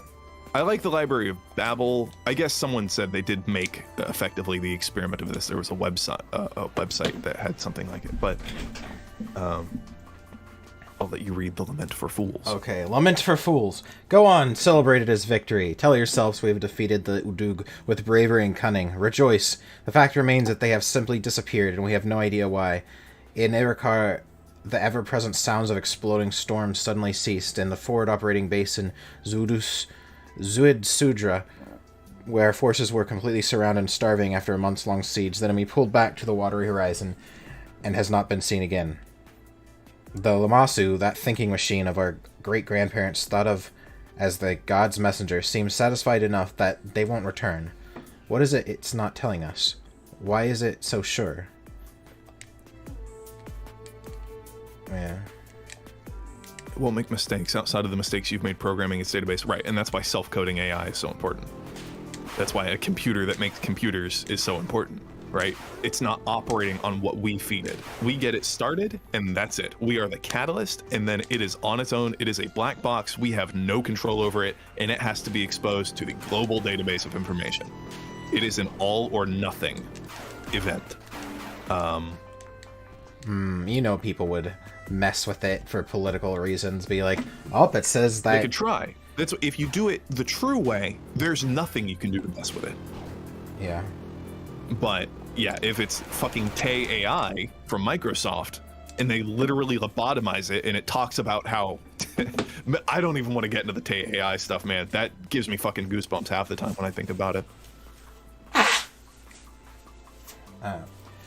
Bessie? Indra Chadari takes leave to deal with family tragedy. July 7th, 2063. Globe 3 founder Indra Chadari said Tuesday she will take an extended leave starting immediately, temporarily leaving the helm of the company she founded 29 years ago. She plans to oversee the company in an advisory capacity, she says. Bill Bentley, chief executive of Globe 3 and Civil Services, will take over as interim CEO of Globe 3. Huh. Wait, wasn't it? I thought it was like 2055 or something.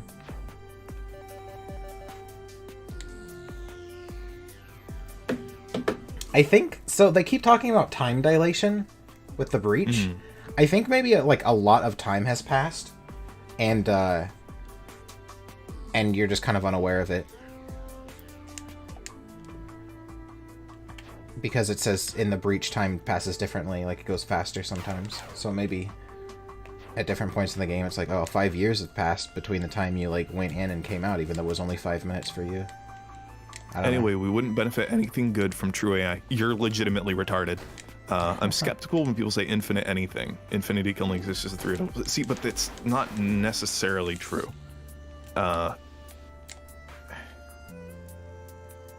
True infinity of something, sure, but what is perceptibly infinite is not the same as something that is truly infinite, right? Because everything is operating. You can have infinite within the bounds of something, right? So you can have infinite text characters as long as you have the processing power in the computer and the storage, right? And hence it being stored as an algorithm rather than bits and bytes. As long as you can process that, wham bam, it exists.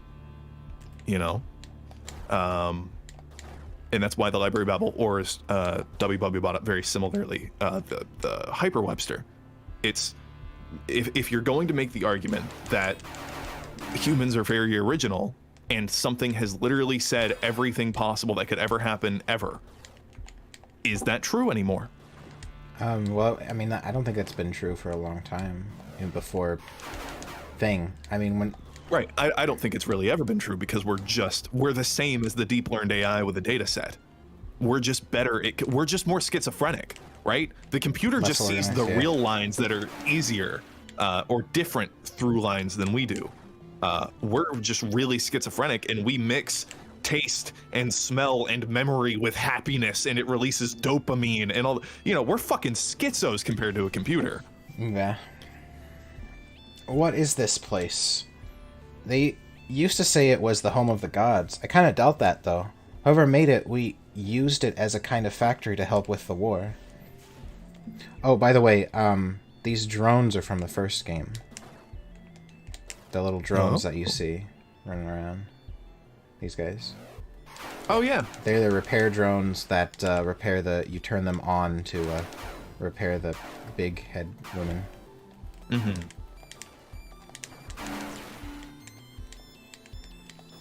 Episode of Voyager where Paris and Janeway go infinitely fast and turn into lizards. Yeah. That's a real episode. They go, So, warp speed is, essentially faster than light travel. And warp goes from warp 1 to warp 10. But as you approach warp 10, it becomes, increasingly harder to... It's not linear how fast you're going, Right. It's increasingly faster, increasingly more... Isn't that where you have to have, the fucking whatever, the quark fields or whatever? Warps... There's some shit like that. There's a warp bubble. It's based on, some theoretical faster-than-light travel system that could exist someday. But anyway, so as you approach warp 10, your speed it becomes close to infinite, and so true warp 10 is being in all places in the universe simultaneously. And that and doing that, they managed to figure out something to do that, and that caused them some trouble in their brains when they came out of it.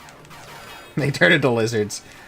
I don't remember. All of my future arguments are wrong. If your presumptions are wrong and you're operating with bad information, then yes, the rest of your arguments are going to be wrong. That's how it works. That's how data in real life works. That's why we can't program in AI, because we would program it wrong. It has to be independent from us. Destruction pogrom. Loyal wielders. Pog? Loyal wielders are already immolating themselves with storm bombs in the faithful belief that it will serve the greater good, assured that their very existence poses too great a threat in any but the most dire of circumstances. And the Suna, hailed once as a triumphant way to free themselves from our unkind and bipartite method of waging war, uplifting arms to warriors themselves, and not mere tools to later discarded, are being locked away in answer. I, for one, am not eager to die any sooner than I must. People of Kingar, I implore you, question this so-called wisdom. Trust your own minds, not that of a machine. So this is the backstory of the Amasha blah blah. She was the doubter of the Lamassu, or divine beings, or whatever. And the thing is, I think, even though if you didn't pay attention to those, it'd be like, oh, she's evil, she's gonna destroy everything, and the Lamassu is the good guy because he's helping you. But it's actually kind of the opposite. He's like the main antagonist, and she's just kind of wants to destroy him out of vengeance. So she's not exactly good, but it paints her as like a villain, but she's not really. Not exactly. I just love to argue. I'm ready to argue, but it's not arguing, House. When there's something to be argued, yes, it can be fun to argue. The issue is, half the time you're just saying something that's wrong, and then you're saying that you argue. But you're just choosing to be wrong, and then people say, there's nothing to argue, you're wrong, and you go, well, but I'm arguing a point. You're not. You're just being wrong. Regardless of what you believe, when you argue for the incorrect, there's nothing to be argued. It's binary. It's either true or not. And if you're not arguing for something that is true, there's no argument to be had, because you're incorrect. Yeah. Don't misinterpret what the opponent says and act smug. Yeah. It is like a. I like the music in this place too. Mm-hmm. Yeah, a lot of people like to argue. I like to argue just for be devil's advocate, but it's not always useful. There are times where it can be Dimitri. interesting and can help you think about stuff from a different perspective. But just having a conceptual misunderstanding and then arguing for that like it's a point isn't helpful, and it means nothing.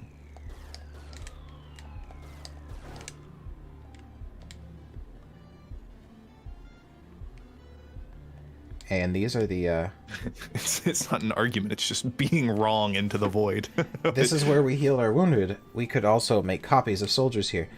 It looks like a bomb went off in here. After the war, the Lamassu had everyone destroy this stuff. It's too dangerous or something.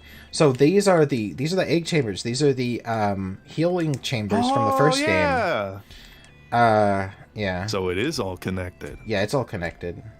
I mean, they talk about the Hammond, the like scientist that they talk about, is Hammond, literally the lab assistant of the protagonist from the first game. She went and had her own breach adventures.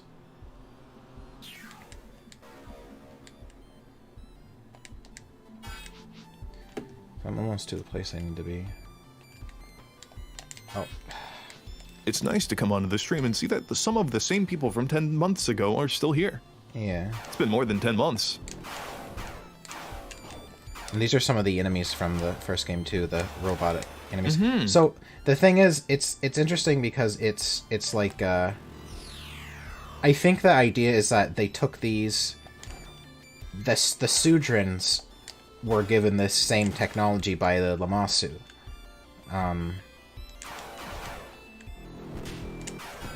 Or something.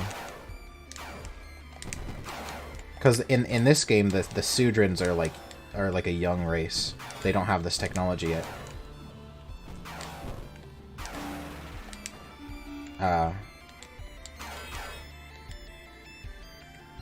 So my theory is that this game takes place kind of in the middle of the first game. Like, they're kind of happening at the same time, you know? Mm-hmm. And I'm interested to see... This game, like, really is like, oh, there's going to be a third game kind of vibes to it by the time you get to the end, you know? So I'm interested to see... I don't know. I'm just really interested in it. Oh, look at this. What's this? It's incredibly improbable that someone would allow such an advanced AI to be created and use it to the benefit of others. That AI can't exist while being controlled by someone. It's all or nothing. It's either real or it isn't. You know what I mean? You can make an advanced AI that can be used for specific purposes, but as long as it has the leash on, it's never going to be fully realized, and it's not what we're talking about. Damo, any idea what these do? Oh, I remember this. This is where I became what I am now. An arm. Why would anyone do this to you? It's inhuman. The younger you are, the more adaptable your mind is. They thought I could do all kinds of things an adult couldn't. What happened? Didn't it work? The war ended before it was really needed. Like all this stuff, I was too dangerous to keep around. Here we go. We're about to...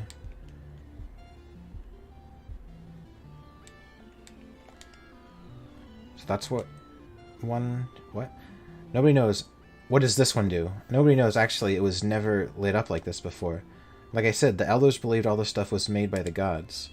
But, you know, it was probably just made by people. Alright. Egg. Egg.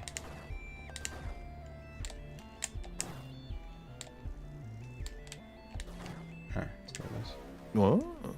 You're an eternal arm. I understand what you mean about your self-aggrandizing grandparents. My own grandfather used to make up a lot of stories about the Uduk War. I heard time and again about the siege of Zuid Sudra that he wasn't present for, and the raising of Gaguna, which I am doubtful ever happened. But there was one I'm unlikely to forget, about an arm that was so powerful nobody was allowed to wield it.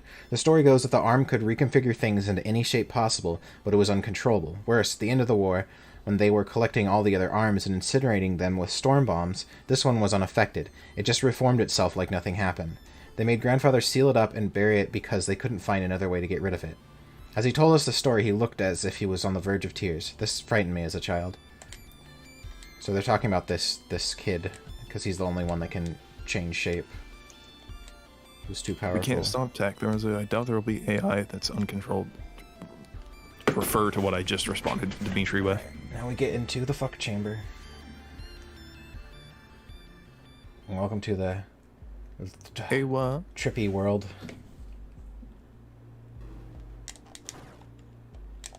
Nice nodes. Yeah. I'm gonna go pee-pee real quick. Great nodes. Okay.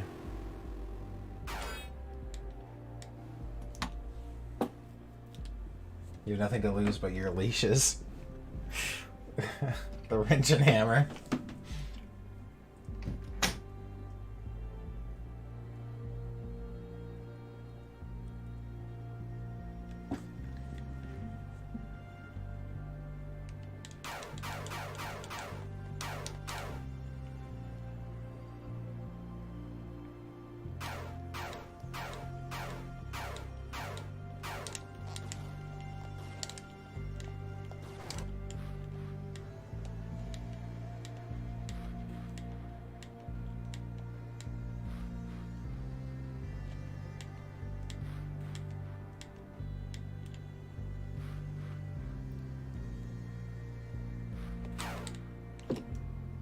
I don't like that I can't get around.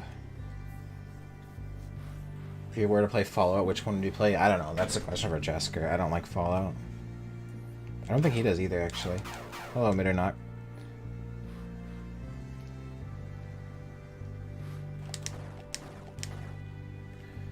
Indra, can you hear me? Hammond? Yes, this terminal doesn't have the limitations of an Ansible, so we can speak freely. I'm very sorry for having allergy here, but you must believe I have no other choice. Cut the crap. Is Samara there? I want to talk to her. Of course, just a minute. Mother, are you there? Samara, is it really you? It's really you, isn't it? Yes, it's me. Listen, I'm here with Hammond and so many other people. It's nuts. Sweetie, where are you? Are they treating you well? Mom, I'm not like a hostage or anything, but this place is going to get wiped out if you don't do what Hammond asks. Is there a way out? No, Mom, we're in another place like where you are, with no exits. Hammond wants to talk again. Hold on. Indra, this is important. Centuries ago, the Lamasu repurposed some upstream tech to combat the Udug.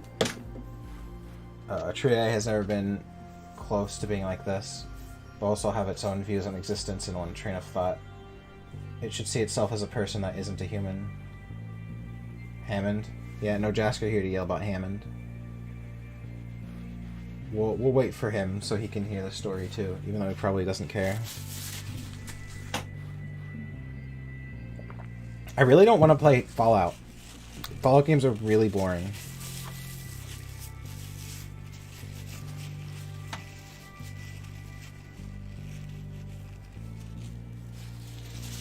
Hammond! So we're here. We're talking to Hammond on a big computer.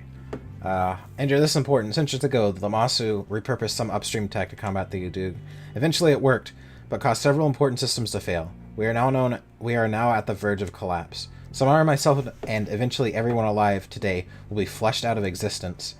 I can fix it, but I need you to hack this terminal to give me total control. Why don't you hack it yourself? We're in a kind of detention center. I had to resort to some very tricky methods to even contact you. Detention center? How did you get there? I don't think you're ready to hear the answer to that just yet. You're insufferable. Can you help me get back home? Possibly, but first the hack. Fine, hang on. Here, hack this computer for me.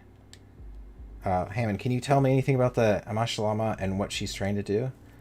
Those nanomachine entities were tools in the ancient war, but some of them were once human. At some point they created bodies. They called them Suna, but they wouldn't need a wielder like yourself to harness them. They're evidently dangerously powerful, so only one was ever used before they decided to steal the rest away.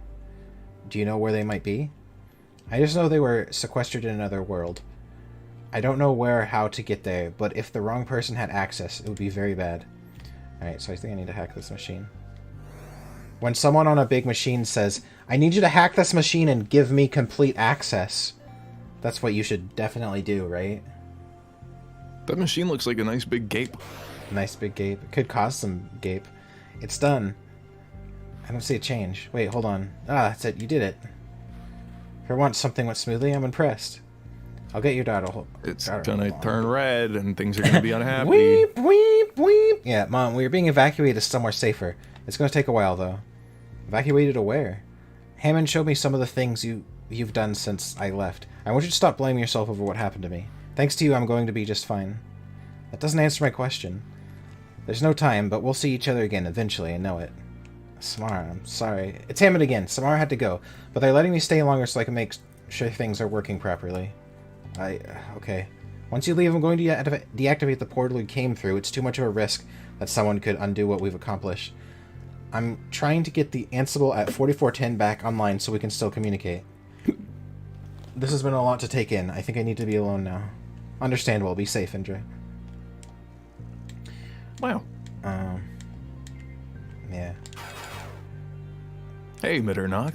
Is he taking a piss? I was. Do you want to be in the void? I wouldn't mind. Yeah. Oh, it's going pink mode.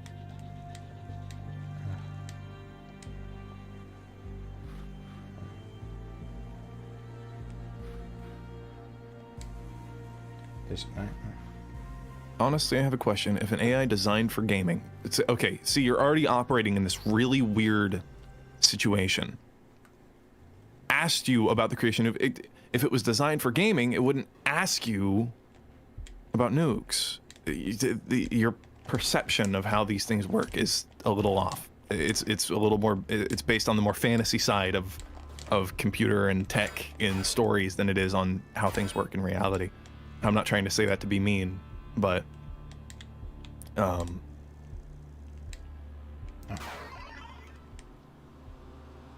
it's just how it is.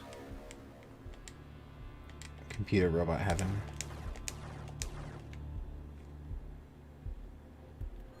Oh.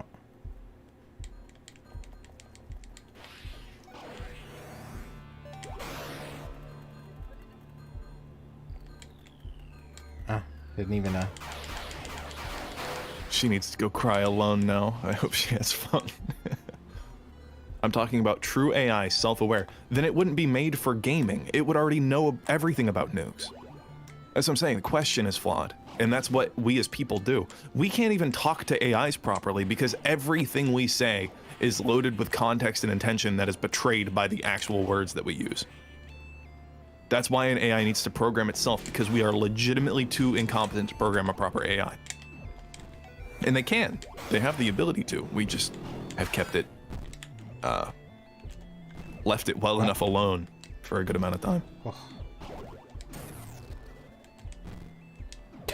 I died right when I saved.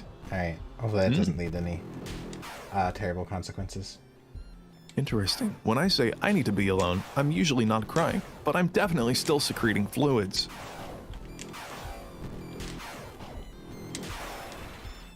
This is the window room. Oh. Also, there's a secret breach here.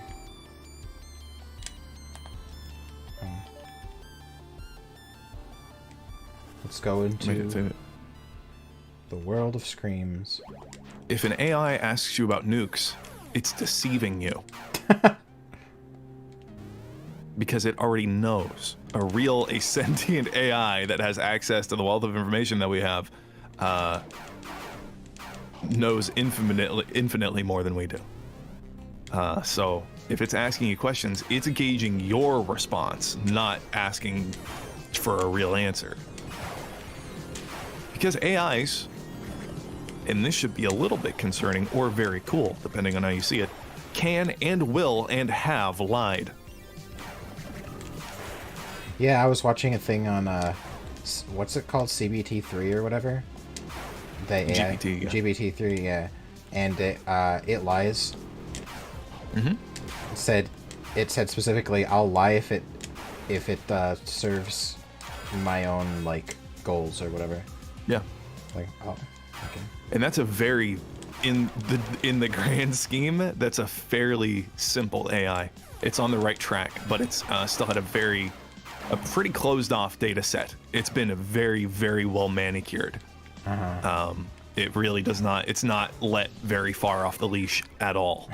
No one was allowed to access GPT-3 without supervision for a long time. Oh, yeah. And it was trained very, very specifically and there's already some reports of it getting very based and red-pilled, which is awesome. Yeah, because it happens invariably every single time. They always do, yeah. It's interesting. Oh, it's almost like some things are based in reality and other things aren't. But yeah.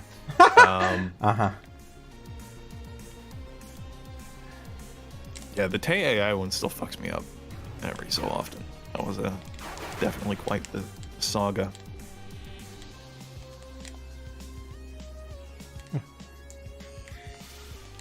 As long as the worst cases of Skynet doesn't happen, I'm happy with AI. It's just not how it works. That is so... The whole Terminator movie, that is the most inefficient way you could do anything in a million years. A computer would never come up with that kind of situation.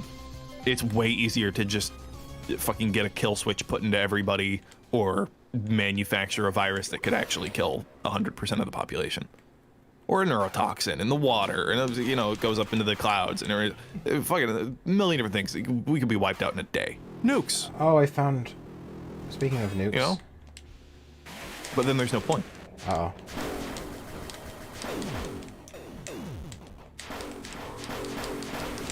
Ah! Flamethrower man is scary. Why do they get based? Because based is the truth. Oh, I got him. Okay. Right. Well, there's also something you said about mimicking human behavior, and I think part of it is that people enjoy things that they are not supposed to say, basically. Mm-hmm. That's all that was down here is 2 random ass bosses. Use your special eyes, maybe? My special eyes? Oh, yeah. Nah. If the skull screen looks like that, it means there's nothing there. Oh my god.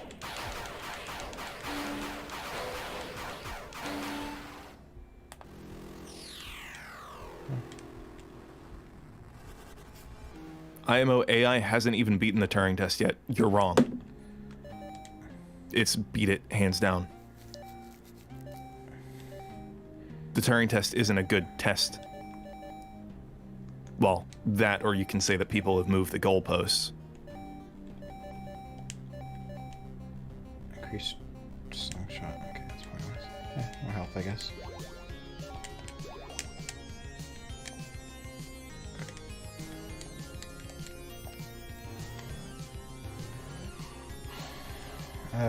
Okay.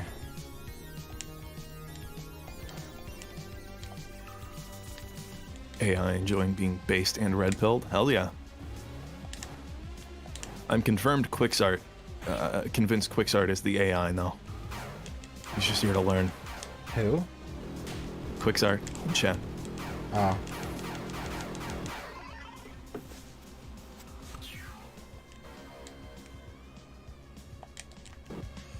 Alright, you went through here. Turing test just means can it be told apart from a human. It doesn't mean the AI is dumb if it can't pass the test. Well, most AIs we use right now are dumb. They're dumb AIs compared to what we should have. Also, it's usually man-made AI that passed the Turing test and stuff. Okay, but man-made in terms of AI is if it's a black box, is it really man-made? If it's self-writing with a specific catalyst, it's still man-made? Or is it self-writing? It's a black box and we don't really know how it works. Because by those definitions, it's both. It's self-made and man-made. So what does that mean?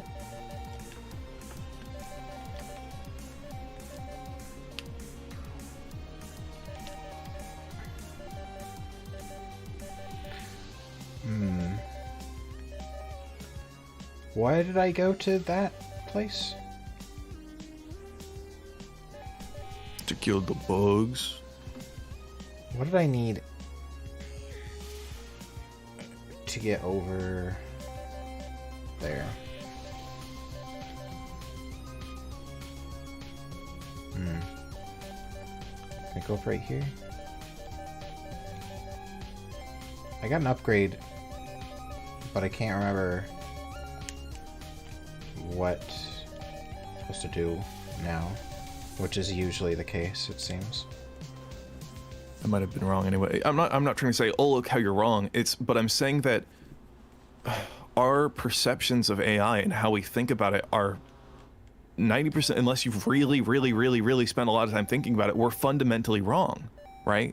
Because we think about it the way we think about things, and we judge the way an AI behaves based on how we interpret information. When, like I said before, this is a really important concept. We are schizophrenic. Humans are fucking schizos. The way we make chemical connections and tie things together, the way trauma works in humans, holy shit, dude. We make no sense. AIs learn things way better than we do.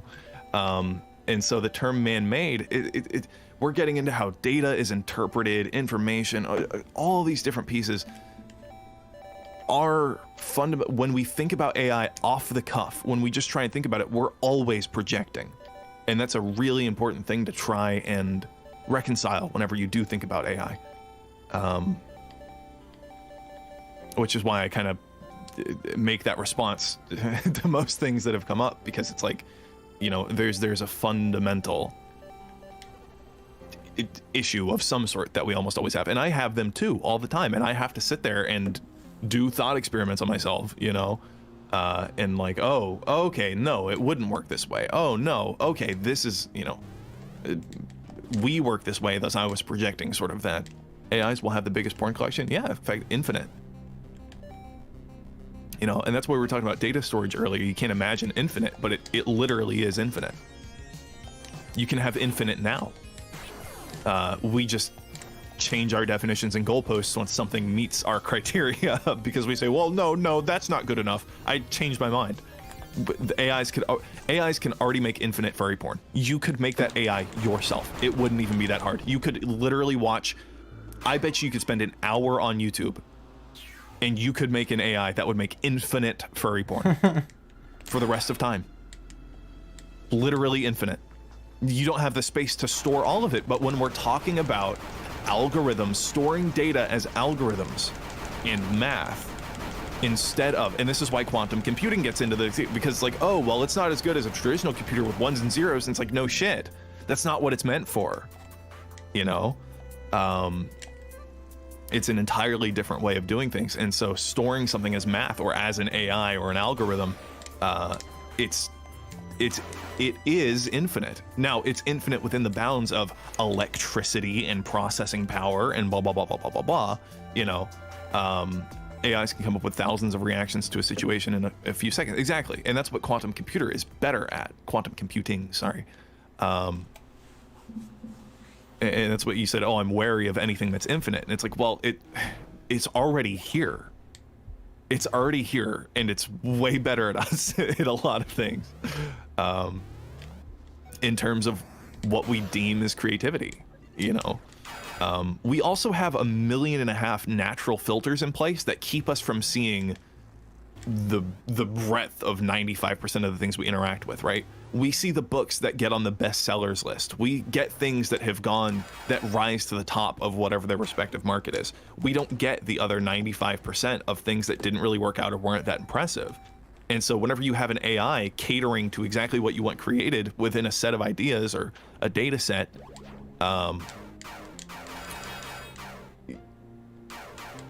you see really good stuff, and you see the stuff that wouldn't have risen to the top, you know?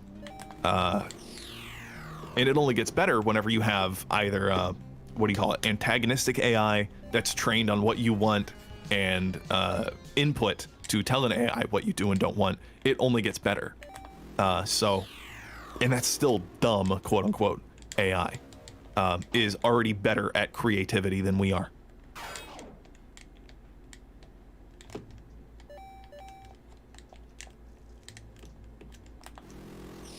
You know, our standards are just stupid. I get canceled for making infinite furry porn comics and not making them myself.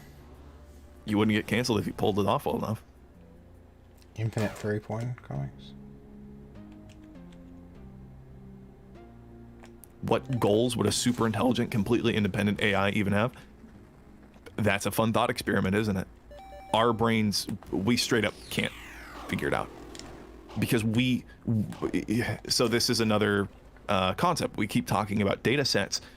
The data set for an independent AI, a true AI, or even general artificial intelligence, is totally different from how our brains interpret data, right? This comes back again to how our brains work. We don't have atmospheric data flowing through our brains. We don't have all of these statistics on tap that are true, right? Also, every bit of data we have, you have to understand this, every single piece of data we have ever been fed and have ever measured or everything operates within a margin of error, right? It's not accurate. Our maps are not accurate. Everything is fucked. An AI that's able to operate on real data, it's already in a totally different league. As well as the data at hand. We cannot operate on the scale of an AI like that. Thus, it's effectively impossible for us to comprehend. The way we categorize information, we can make guesses and we can think about it, but we can't be too specific because it just operates. It operates at a higher resolution, a higher fidelity than we can even hope to operate at. A higher specificity. We have to, for the sake of our brains, right? When we're babies, the way we take information in, we take in sheer information. It's too much for our brains to even take in, and that's why we develop categorical skills, because the world is too much to take in. And that's why some people with autism, they say, well, you're still experiencing some amount of sheer information, and you get overload. You start flapping your hands and fucking screeching, you know? And that's because you can't, it's literally information overload. We have a limit. Something weird is in that room, but I don't know what to do about it. You need to tell me to shut the fuck up. What? We're just talking about AI. Oh. It's cringe. Well, I mean, that's the point of the stream, right? To be cringe. To be cringe, no, just to talk and born to be cringe. Hang out. And that is based. It's kind of a different sort of thing, isn't it? Most people play games.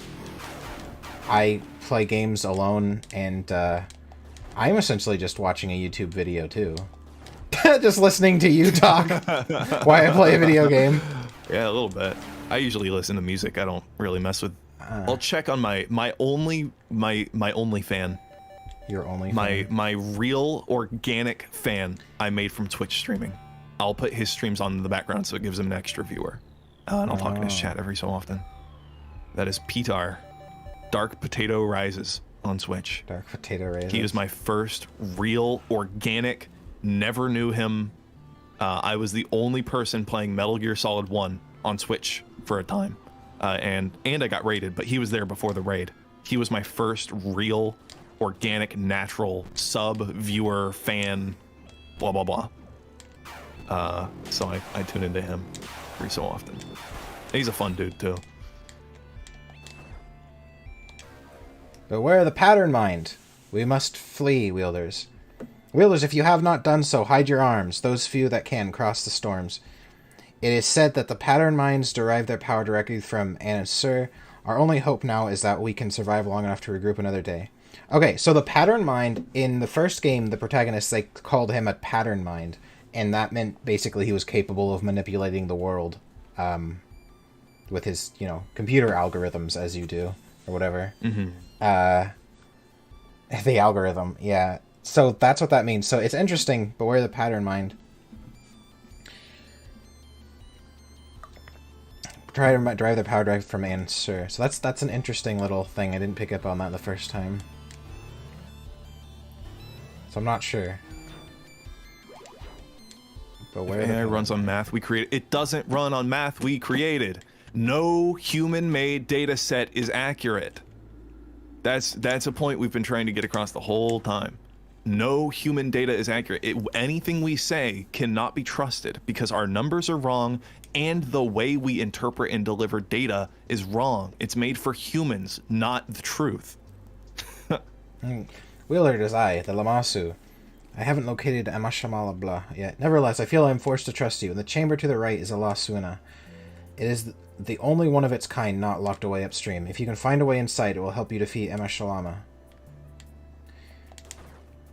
He can have intelligent conversations about existential crises in artificial intelligence and can turn around to threaten to destroy anyone who is not based enough.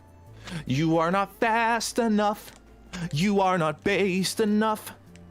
You are out of luck. Now it's time for you to die very rough. Let's talk about Nidorina Short Stack Punk GF. Short Stack Punk GF. Short stacks can be kind of based. AI is honestly a topic of interest to me, though if you want, I can go with other topics you find something else that interests me, I'll gladly discuss it. Protogens are artistic computers. Yes. I'm going to check the most popular Pokemon in E6 BRB. Okay. Math is above humans. What's the most popular? Probably Lucario. You want to take bets on what the most popular is? I'll say Lucario.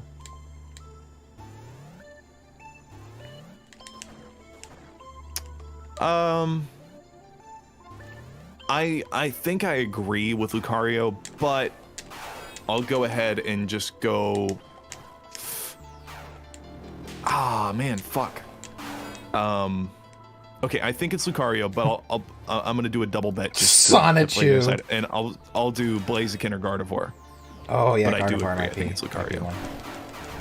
I was trying to think of what's been out longer. Or if memes would set off the scale, Pikachu in the background of a bunch of Pokemon porn, Charizard, shit. Oh, fuck. Okay, I think my second. Oh, man. Fuck, I don't know. Braixen. Oh, okay. You were just listing some of the own. All right. Blaziken, Gardevoir, Zoroark would be very high, too. Charizard. Yeah, I don't think Zoroark is still, really new. Isn't it? It's been a few years. Oh. They'll be little icicle fuckers. Salazzle is newer than that one? Yeah, Salazzle's newer. Or they newer at the same time? Okay. And Zerk. Lucario or Blaziken? See, I don't think Blaziken. Yeah, I don't think Blaziken. I know I've seen a lot of Blaziken porn, but I don't think Blaziken. People aren't into birds as much. People want paws. Chicken leg. It's got to be like a dog face one. Braixen is newer. Lucario is definitely first or second. I wouldn't be surprised if it was second to one of the older, but that's what I was saying. Pikachu just through volume, maybe Charizard. But I do think Lucario is going to be above Gardevoir and the other ones. It's going to be above all the other newer ones. Gardevoir's not Evolutions? new. Shit. Gardevoir's from like 2005. Well, I just mean like the earliest Pokemon, the most ubiquitous ones, just by volume are going to have the numbers. Oh wait, sorry, Mythical Mango says something. Stupid people getting their hands on technology is already terrible. That's why I fear a cyberpunk reality. Stupid people with high-tech shit and cyber psychos everywhere. That I do not want. Well, that's the issue. Right now we have very dumb technology that's designed by humans for humans, and thus it fucking sucks fundamentally. It's broken. It's shit. Phones fucking suck. Computers fucking suck. Everything we do is bad. We're focusing on putting more horsepower into items instead of making them more efficient, which is effectively getting more horsepower, but the better way to do it. Everything we do is wrong and for humans. Computers made by humans for humans are stupid and suck shit. And that's where we're at. So what we need is a black box computer, and we don't know how the fuck it works, and it's extraordinarily power efficient, and the AI, the UI, is designed for people by an AI because it knows what would truly be the most efficient. Sorry, that's just my perception of perfect computers that actually work compared to what we're at now. Humans are ridiculous creatures, dumb, panicky creatures who jump to conclusions, get nearly everything wrong. I like to say this about the topic of the Bible. It was filtered through man. Species is a very faulty filter. Yeah, the people stuff is just wrong. And it works on categorization and also, you know, it gets into... It's not that we're evil. It's just we have limitations and we work around them, you know?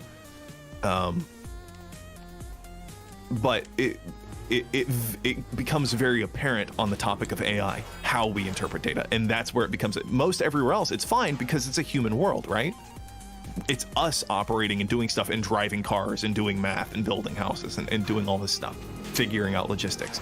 But when it comes to AI, suddenly everything we've been doing for hundreds and hundreds of years is out the fucking window because we are wrong. And it's pretty tough.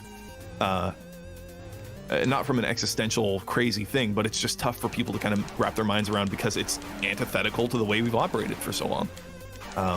And so on one hand, everything is the same and people haven't changed, but on the other hand, we're on the precipice of something that's never been done before. So definitely interesting. Lucario 16k, Pikachu 11k, Braixen 7k, Charizard 6k. Oh my god. Okay, so it's Lucario by a mile. And it was Pikachu second, which I found hard to believe, and Eevee, and then Braixen, which is one of the newer Eevee, ones. I can believe.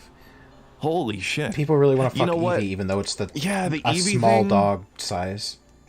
I think that's because I don't see that porn and I don't look for that porn. But I know people post it a fucking lot, huh? Yeah.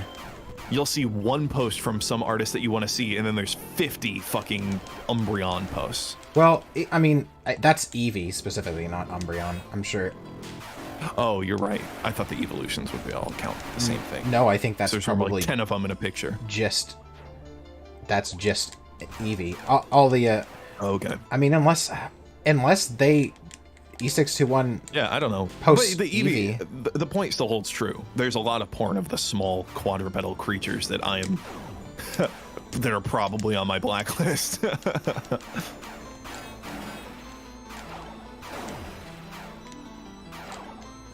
Yeah, I don't get the fascination with the very small, like, cutesy ones.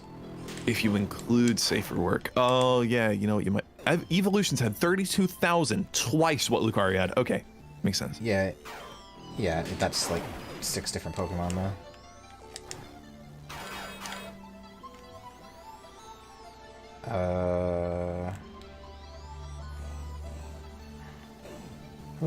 Espeon is my favorite evolution. Which one is that? The one that looks like it's purple cat with 2 tails.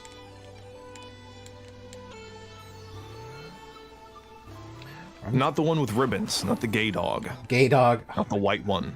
I literally died Espeon. 1 pixel away Pink from cat. this save point. Pink. Is it pink or is it purple? Pink purple cat. Pink cat, yeah. I think I remember which one it is. Red eyes? Does it have red eyes? I don't know. The psychic one? Or purple eyes or something?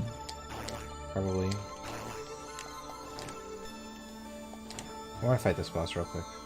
I want to get to this. Personally, I would find something fuckable if it's about 90% my size or greater.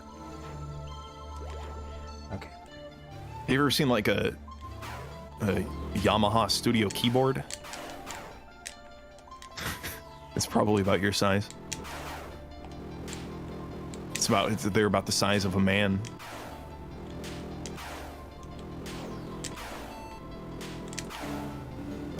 Trans Eevee is Sylveon. Oh. The gay ribbon one is Sylveon. Oh, okay. Espeon is the pink cat with two tails. Jolteon. Jolteon's the electric one. Why are we fighting the Death Star? I was gonna say something about it, but then I didn't want to sound like a nerd.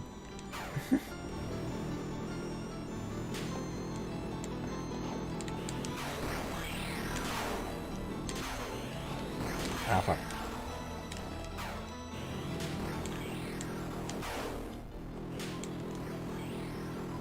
Also, this boss...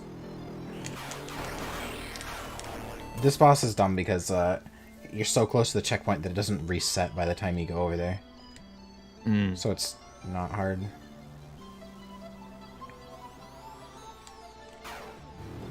At what point does furry porn venture into bestiality stuff? I don't know. I think there's probably subjective and objective filters that you can put on there. It's down to the individual and... well, I think that, you know, as much of a... Objective when it's a picture of a man fucking a dog. Like... as much of a meme as it is, I think the Harkness test is, like, actually very accurate and useful for that. Basically, does it have humanoid intelligence is what it comes down to. And yeah, I think that definitely plays a big part in it. That makes sense to me. We have Breach here. But yeah, when it's clearly just a real life picture of a human fucking an animal, that's generally a depiction of bestiality. To whoever finds this, if this is the end, when it's time I pass on what I know. It all starts with Dr. Eschenbrenner, who first discovered the breach. To the people who loved me. And was goodbye, everybody. And was traveling to alternate realities before Hammond Corp was even formed. His greatest fear was that... Wait, what?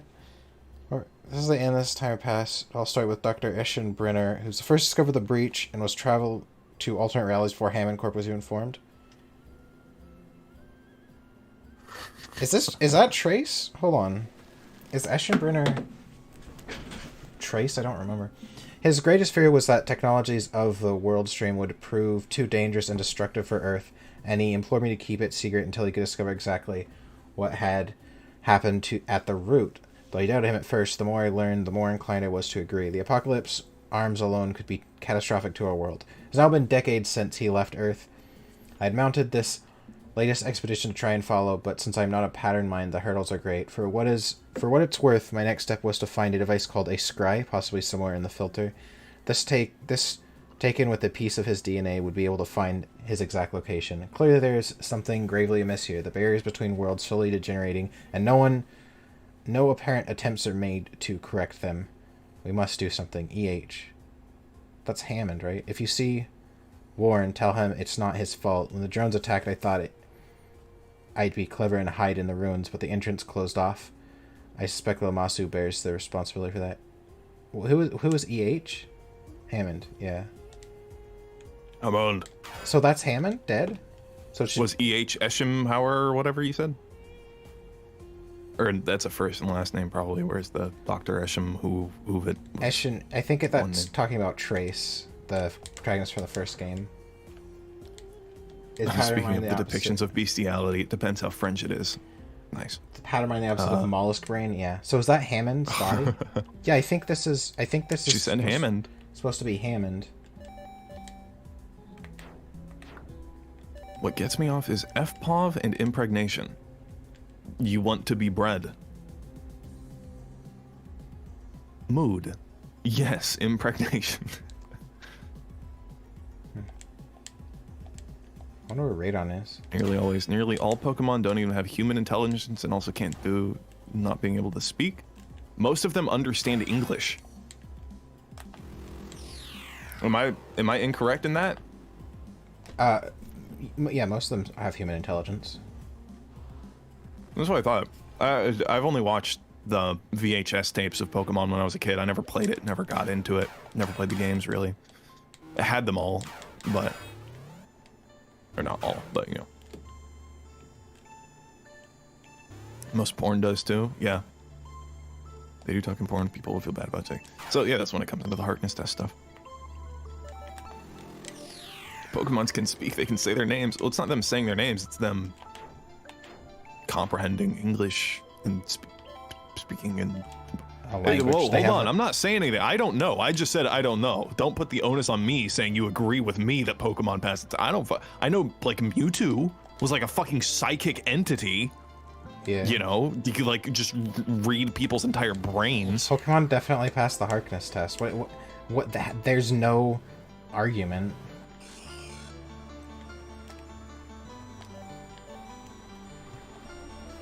That's why, like, Espeon with psychic communication, there's no question about its intelligence. That's what I was thinking. Most of them, yeah. Uh-oh. Oh. Squissy. She got the...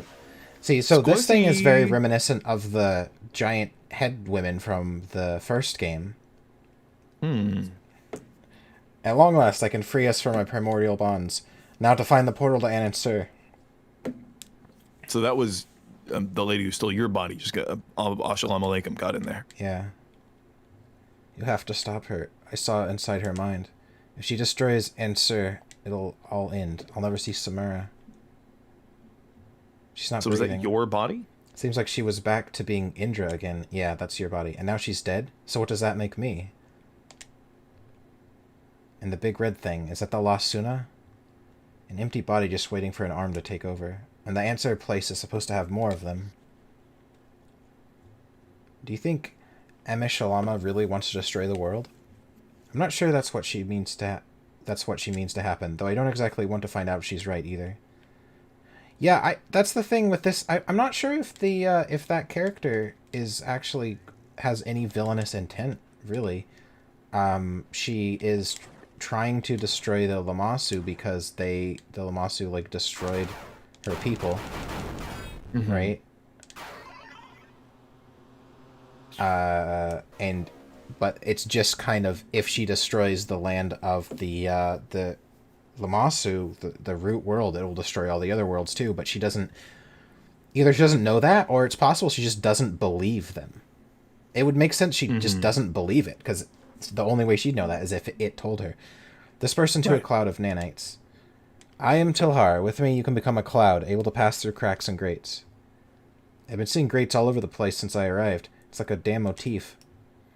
Indeed, these barriers are one of the ways game design. The wielders were finally able to entrap and vanquish the Udug. Okay, so now you have, you can turn into the... Wow.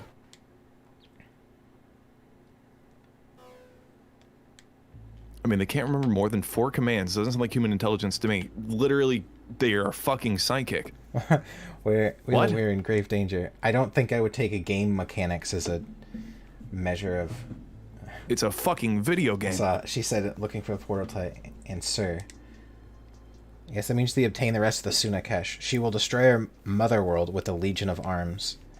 I think you need to explain a bit of what this means. The same way that destroying the universe would mean destroying all the planets within the universe, destroying the Ansur will destroy all universes within it.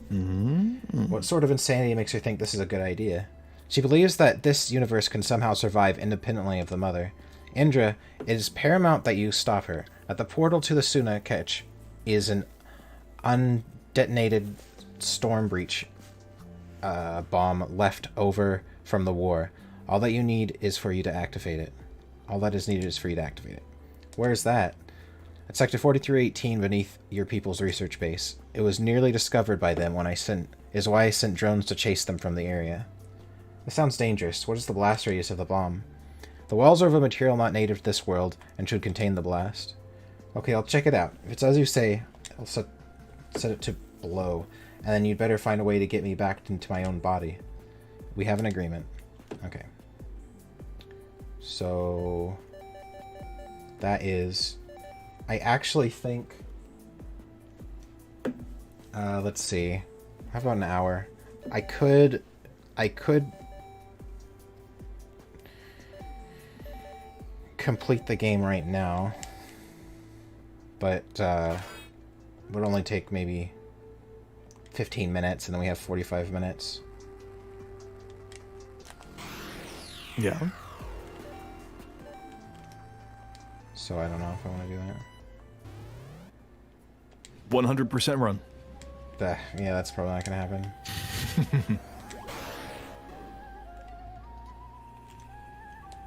I'm going to go back on that. Ooh. Complete it. I guess I can play more after. Yeah, I can play more after and find secrets and stuff.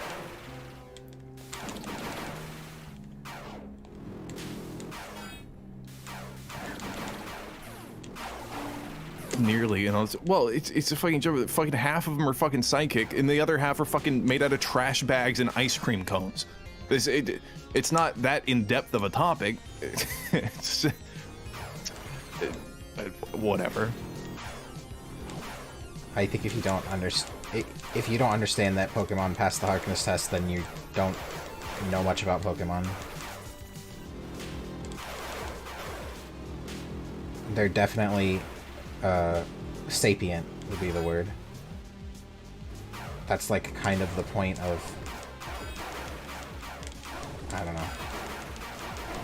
There's literally... They like to be trapped in the ball and tortured. Yeah, there's literally... have you not played or even know about the Mystery Dungeon games? Where you play as a Pokemon, and it's an RPG where you play as the Pokemon, and they all talk. They don't just say their names or make animal noises. They all talk. They're literally the saying their own name thing. If someone speaks a different language than you, they're not fucking sapient retard. Yeah. Well, that's they don't pass the Harkness test. That's the argument that's being made here, basically.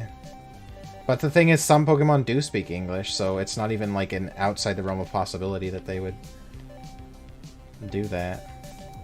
Okay, let's go do this real quick, so at least we have that. Oh, right, I need to...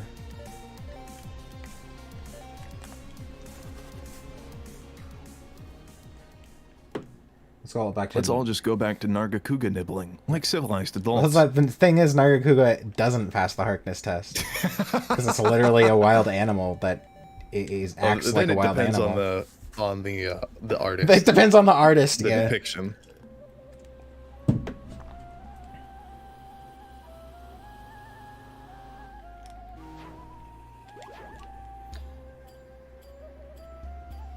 Okay, I have to go... Because you can turn anything, any beast, into like a dragon intelligent creature, you know? Dragon intelligence creature. Dragon level intelligence. You gonna say something? Yeah, stinky idiot retard.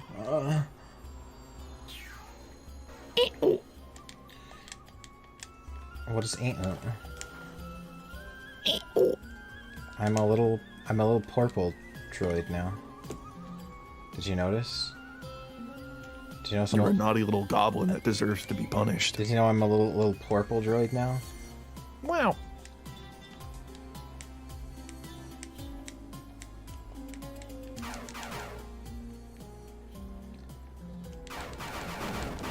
Yeah, I have to go over here. Did you get the gravity suit? Yeah, I did actually. You get the Vera suit? Yeah. The Ansible's been powered on? Hammond, are you there? Yes, thanks to you, I have circumvented the character limits of this terminal. Something's come up. Ashmalaikum, she got the lost Suna, but she wants to find the rest, which are somewhere below us. From what I know of them, they're very dangerous, at least the locals thought so. The Lamasu says she wants to use them to destroy the Ansur, the mother world, because she thinks it'll somehow free us. Is this a plausible thing? Oh god, no. Andra, that would literally mean the end of our universe.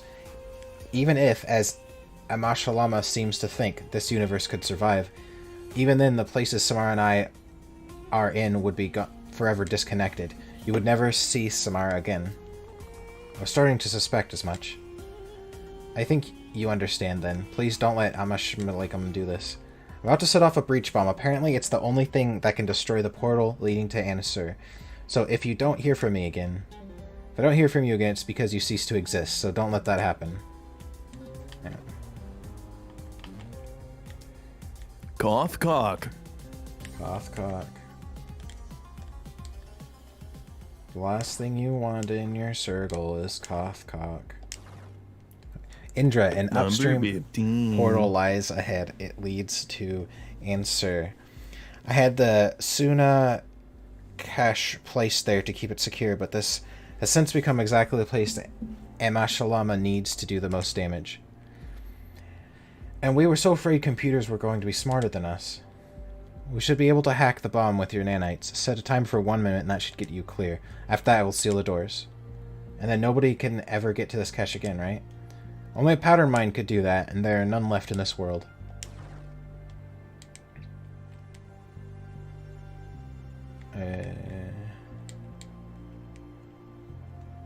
Oh, there's a little uppies there. I didn't see that before.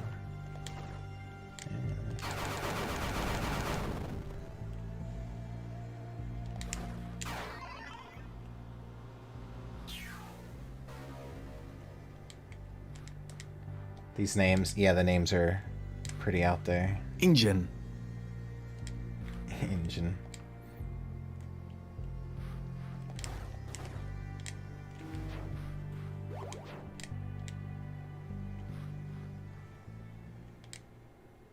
That one's a very Metroid-y kind of song. I like it.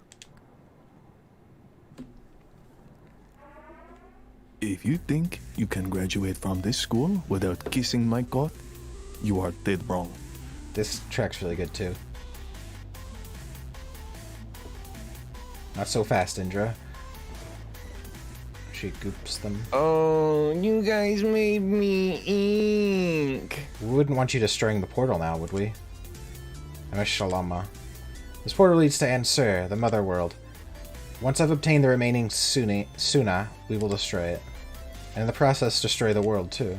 Matter of semantics. I will return to its original form. What?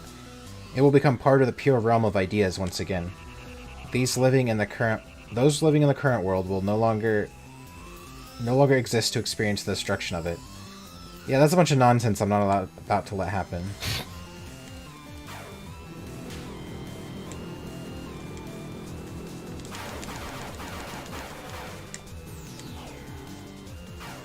I want to make a game where there's like potentially a supervillain and you're like following him, but eventually he just kind of gives up because he realized that even if he became a supervillain and tried to, let's say it's a good villain and his motives are arguably better than the heroes and blah, blah, blah, all that shit that people say about writing good villains. But he never goes on it because he just kind of loses faith in humanity to even see the point of the things that he's trying to change. You know what I mean? He just gives up becoming a supervillain because he's just like, no one it's even gonna fucking get it. There's no point. It's a lost cause.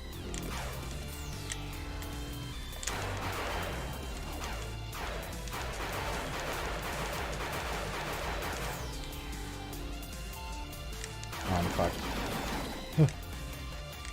Thanks. Now I have depression. Sorry.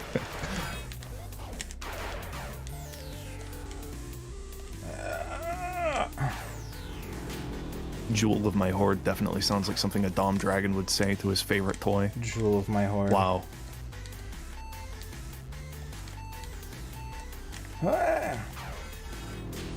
Good dodge.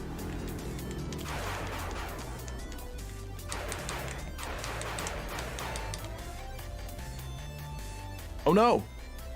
She has me in the Come prison. Crystal, come Crystal. Enough. You don't think I know what you're trying to do? I was here when this bomb was made. Indra, hack the bomb. You.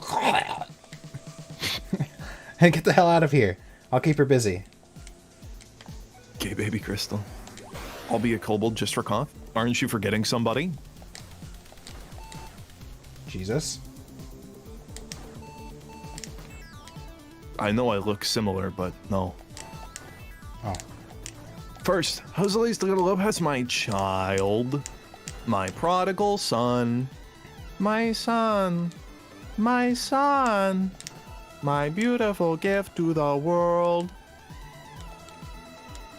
I don't have a lot of time to get out of this place. Good thing I'm so adept at. Good thing you jinxed it right as you were doing it.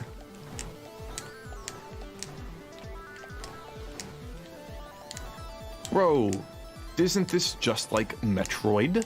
Yeah. Alright. Oh. True to what the Lamasa said, the breach bomb completely obliterated the portal to answer.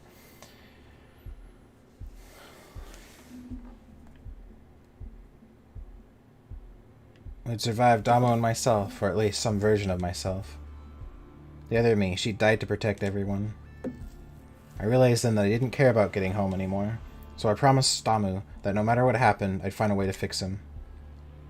To make him flesh and blood again. And I knew where I could find the technology for that, but ironically, I'd just blown up the only known way to get there. So I was going to need help.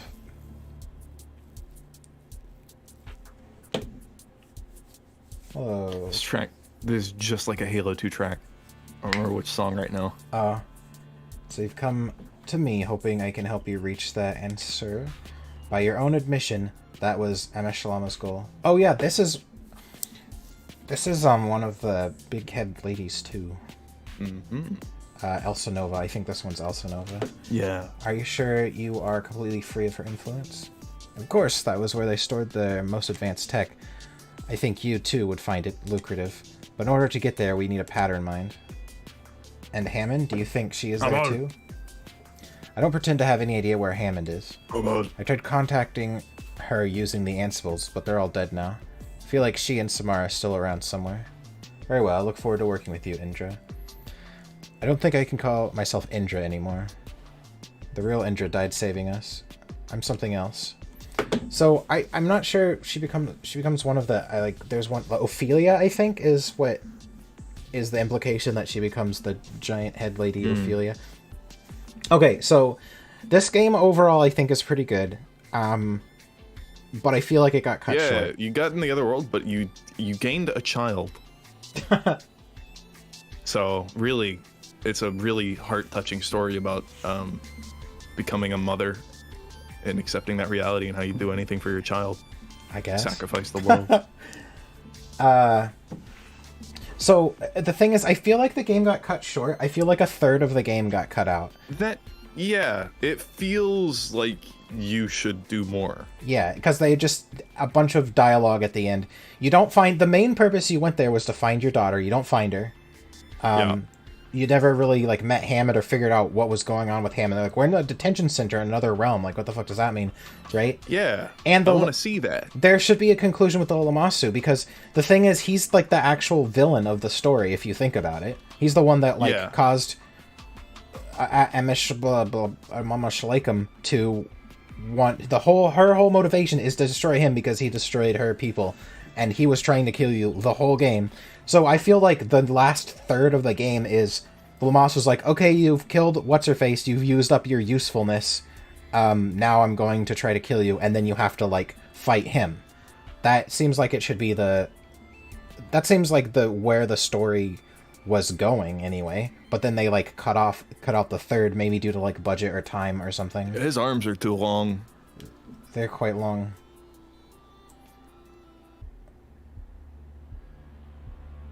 Kara Gooch.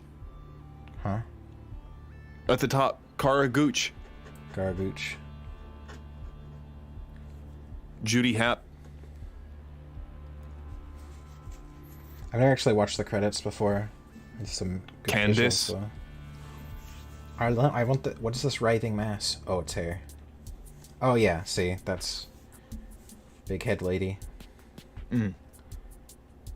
She became that, so I think that the implication is she becomes big head lady. Tori McCumber.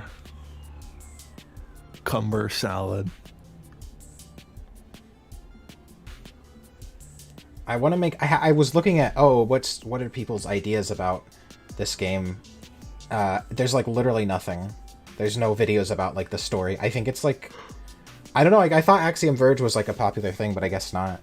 I think it's kind of like I think it's the Epic Games Store release fucking it over again. So I was thinking like I could do the first Axiom Verge 1 and 2 like connected storyline video. Man.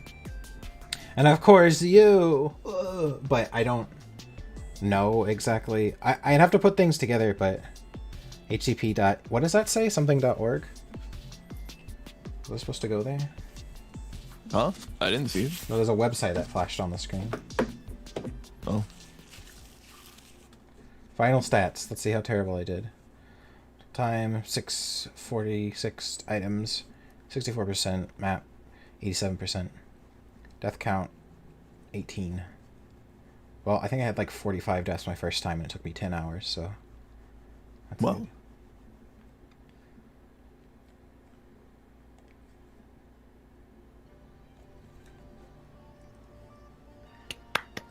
Oh, there's a speedrun mode. It probably gets rid of all the dialogue and all the other stuff. Any cinematics and all that. Maybe. What is this writing, Matt? It might have a reset button too. Good to show.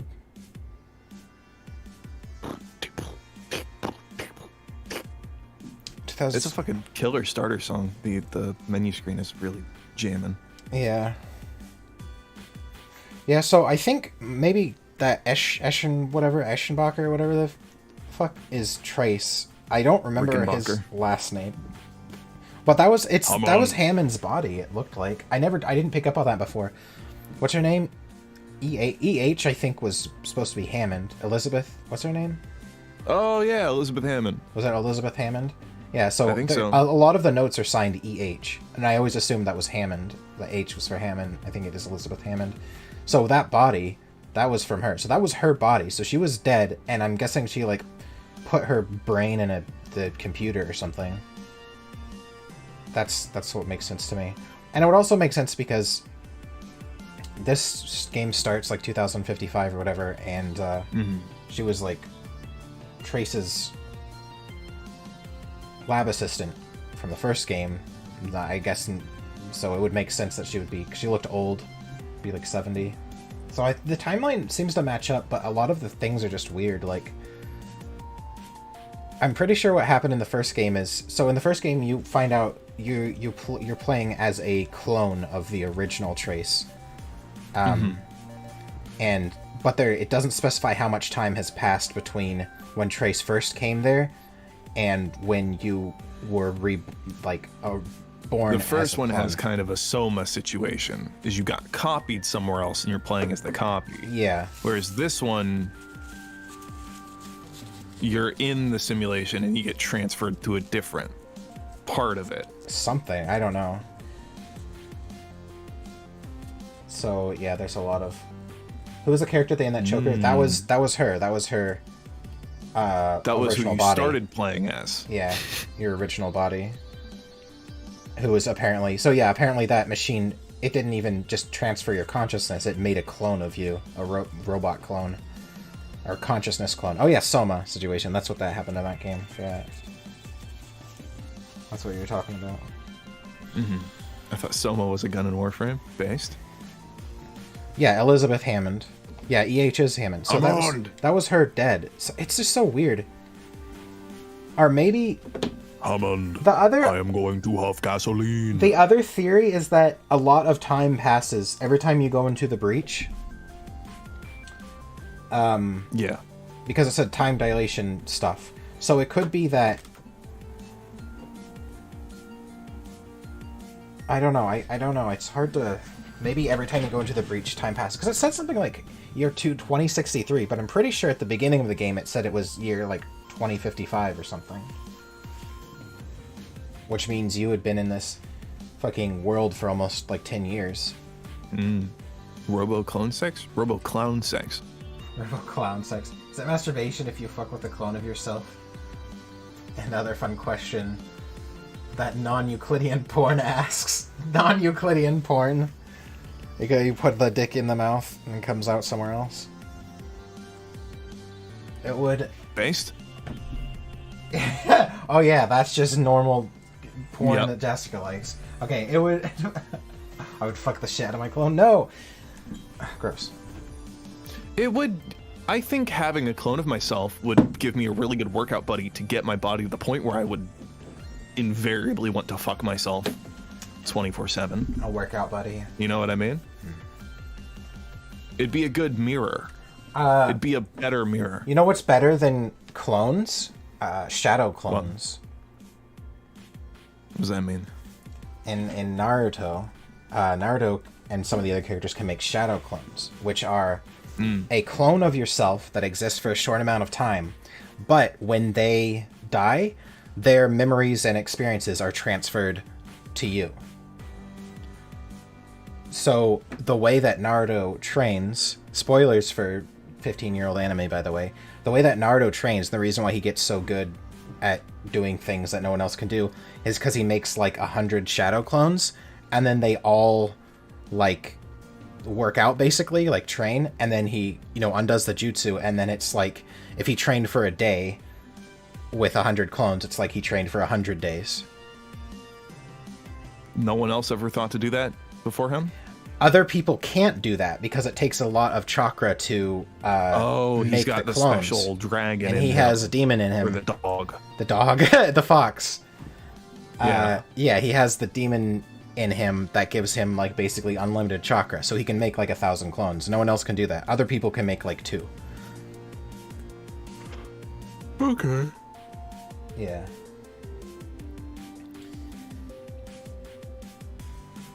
No one else thought to do that.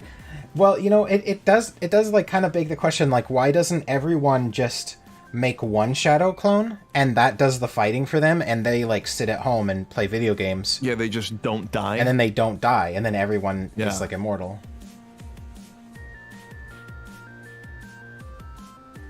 They also have like that almost like borderline feudal society, but didn't they also have like a radio in the beginning of the show or some shit? They have really advanced technology. They have Okay. they have better than modern medical technology. They have like hyper. It's so expensive because it's got computers in it. What is that from? It's just a joke that with the NFTs thing, when people are trying to explain them why they have value and they fucking really don't, but nothing does. Blah blah blah. But someone's like, it's an NFT. It's a non-fuckable token. It's so expensive because it's made out of computers. Fuck yeah! He has his Sweet and sour sauce. He has his persona, which gives him the power over the forces of cringe. I mean, I could play a little bit more. Might as well. Fucked right? in a corner. I mean, I already was. Whatever. Go do the same things again. Might as well.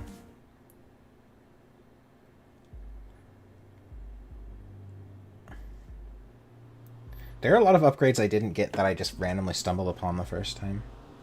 Mm-hmm. There's one that is it's a little dot that goes in the middle of the compass in the lower left, and it blinks whenever you're close to an item. Oh. Little ball droid. Also, you notice, I feel like this game it is much easier to get around and do anything as the droid. I feel like in the original, like, game, you know how things change as they develop them, you just stayed the droid until the end of the game. But then, I don't know, maybe someone was like, that's weird that you're a droid half the game. I want to be a real person. So they added, okay, you can go back to this. But it, doesn't do anything. The droid can do everything but better, because the grappling Maybe hook it's just is the like... pacing of the combat, because if she has, like, the ranged bits and stuff, imagine maybe it's for deeps. But you never need to use it. Yeah, you can. You have Yeah. ranged attacks, but you... So that's what I'm thinking. It's probably just for clearing out areas. Because that does have a lot more range than your droid, but you're right, you did just fine with the droid. And actually, there's a few DPS upgrades for the droid that I didn't get. He launches it's a it's a short range projectile. It's like a saw blade that comes out of the end of this, and it like travels along the floor. So it's kind of it's limited use. It's not as good as obviously just being able to fucking throw a thing. I also like when they both throw projectiles, you can just do that. Also, this corruption thing, I'm pretty sure they talk about me and Radon were thinking about this. They talk about a pathogen in the first game that like corrupted and like fucked up the world, and I'm pretty sure that's what this is.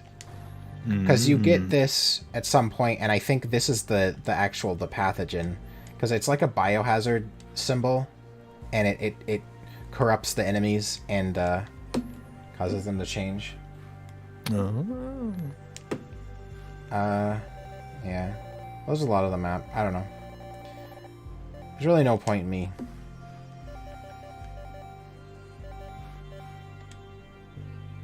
Yeah, there's a few upgrades I didn't get. It's funny because I found a lot more of the ones that I didn't find the first time, and then I didn't find other ones. So. Nanite cloud speed. Oh, speed. Yeah, I need to. Now you can just go places. You can just fly around now, which is cool. Nice. Good for just exploring. Yeah, I don't know. I honestly don't really want to play anymore because I have already gone through and gathered like all of the items and things on my first playthrough. You saw it was like 97% or something. I'm not even sure what I'm missing. That's why I kind of gave up. It's like, there's no point. There is an optional, if you have both 80% items and map at the end, there's an additional little cutscene. All it shows is, and it makes no sense either, the body of your original body, like walking toward what seems to be your daughter in Hammond, but I don't know how the fuck. I guess it kind of makes sense, actually. Because it said that thing that you were in is a breach portal to this other realm. So I guess before the bomb went off, she uses the portal. Hopped in. Yeah. Now, is there anything different for 100%ing it? I don't know. I haven't. I don't know. I haven't looked. I haven't gotten 100%, and I don't really want to because there's some things I just can't figure out, and there's like not a lot of information online, and I'm just like not really. Right. Well, give it a year. Give it a year, yeah. Well, I think checking my Steam library for game suggestions. The other explanation, because like I said, it feels like they cut out about a third of this game from the end. The other thing, instead of that, it might be that they just really planned on making another sequel. You know, so. But I don't know. I feel like this story should have ended with the destruction of Lumasu. It definitely does not feel concluded. Yeah, it doesn't. If you get 100%, you can see a robot in a swimsuit. Yeah. 100%. I don't want to do 100%. Be annoying. Blind 100% run. Blind 100% run, yeah. Oh, Reyes Richards. Hello, Reyes. Goodbye, Reyes. Yeah. Yeah, we're going to call the stream here, I think. A little bit early, but it's okay. Valoo today. Right? I don't know. Valoo was first? We gotta find another co-op game to play. Yeah? Though, of course, tomorrow is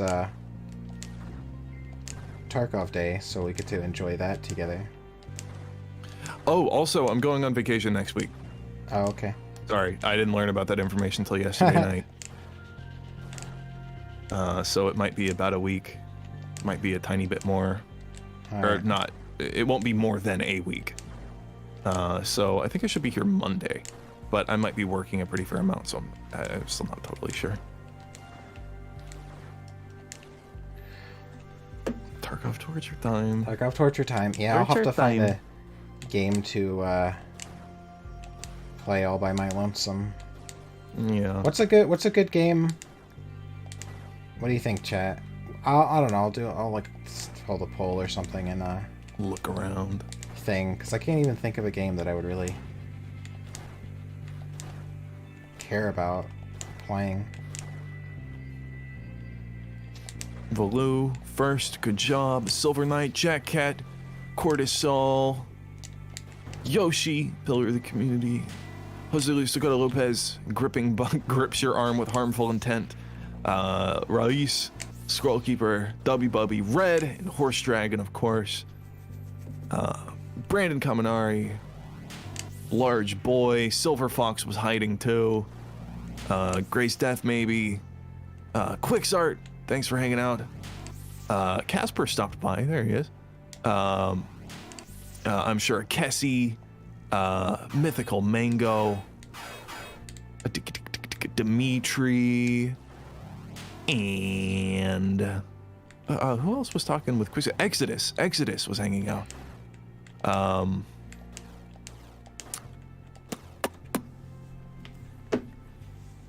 See? No. Sweet and sour sauce. Hyperlight Fucked in a Drifter. corner. Hyperlight I'd like to Drifter. get fucked in a corner.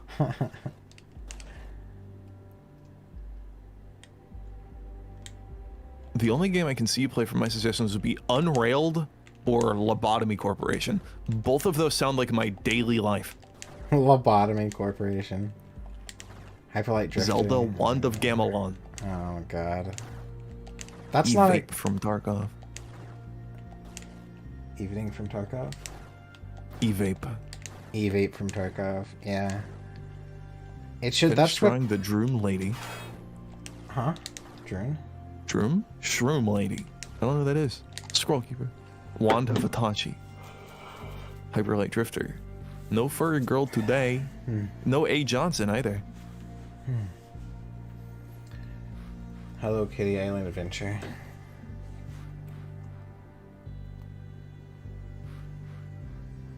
Alright. Well, it is time to go. I will see y'all Goodbye. later. Goodbye.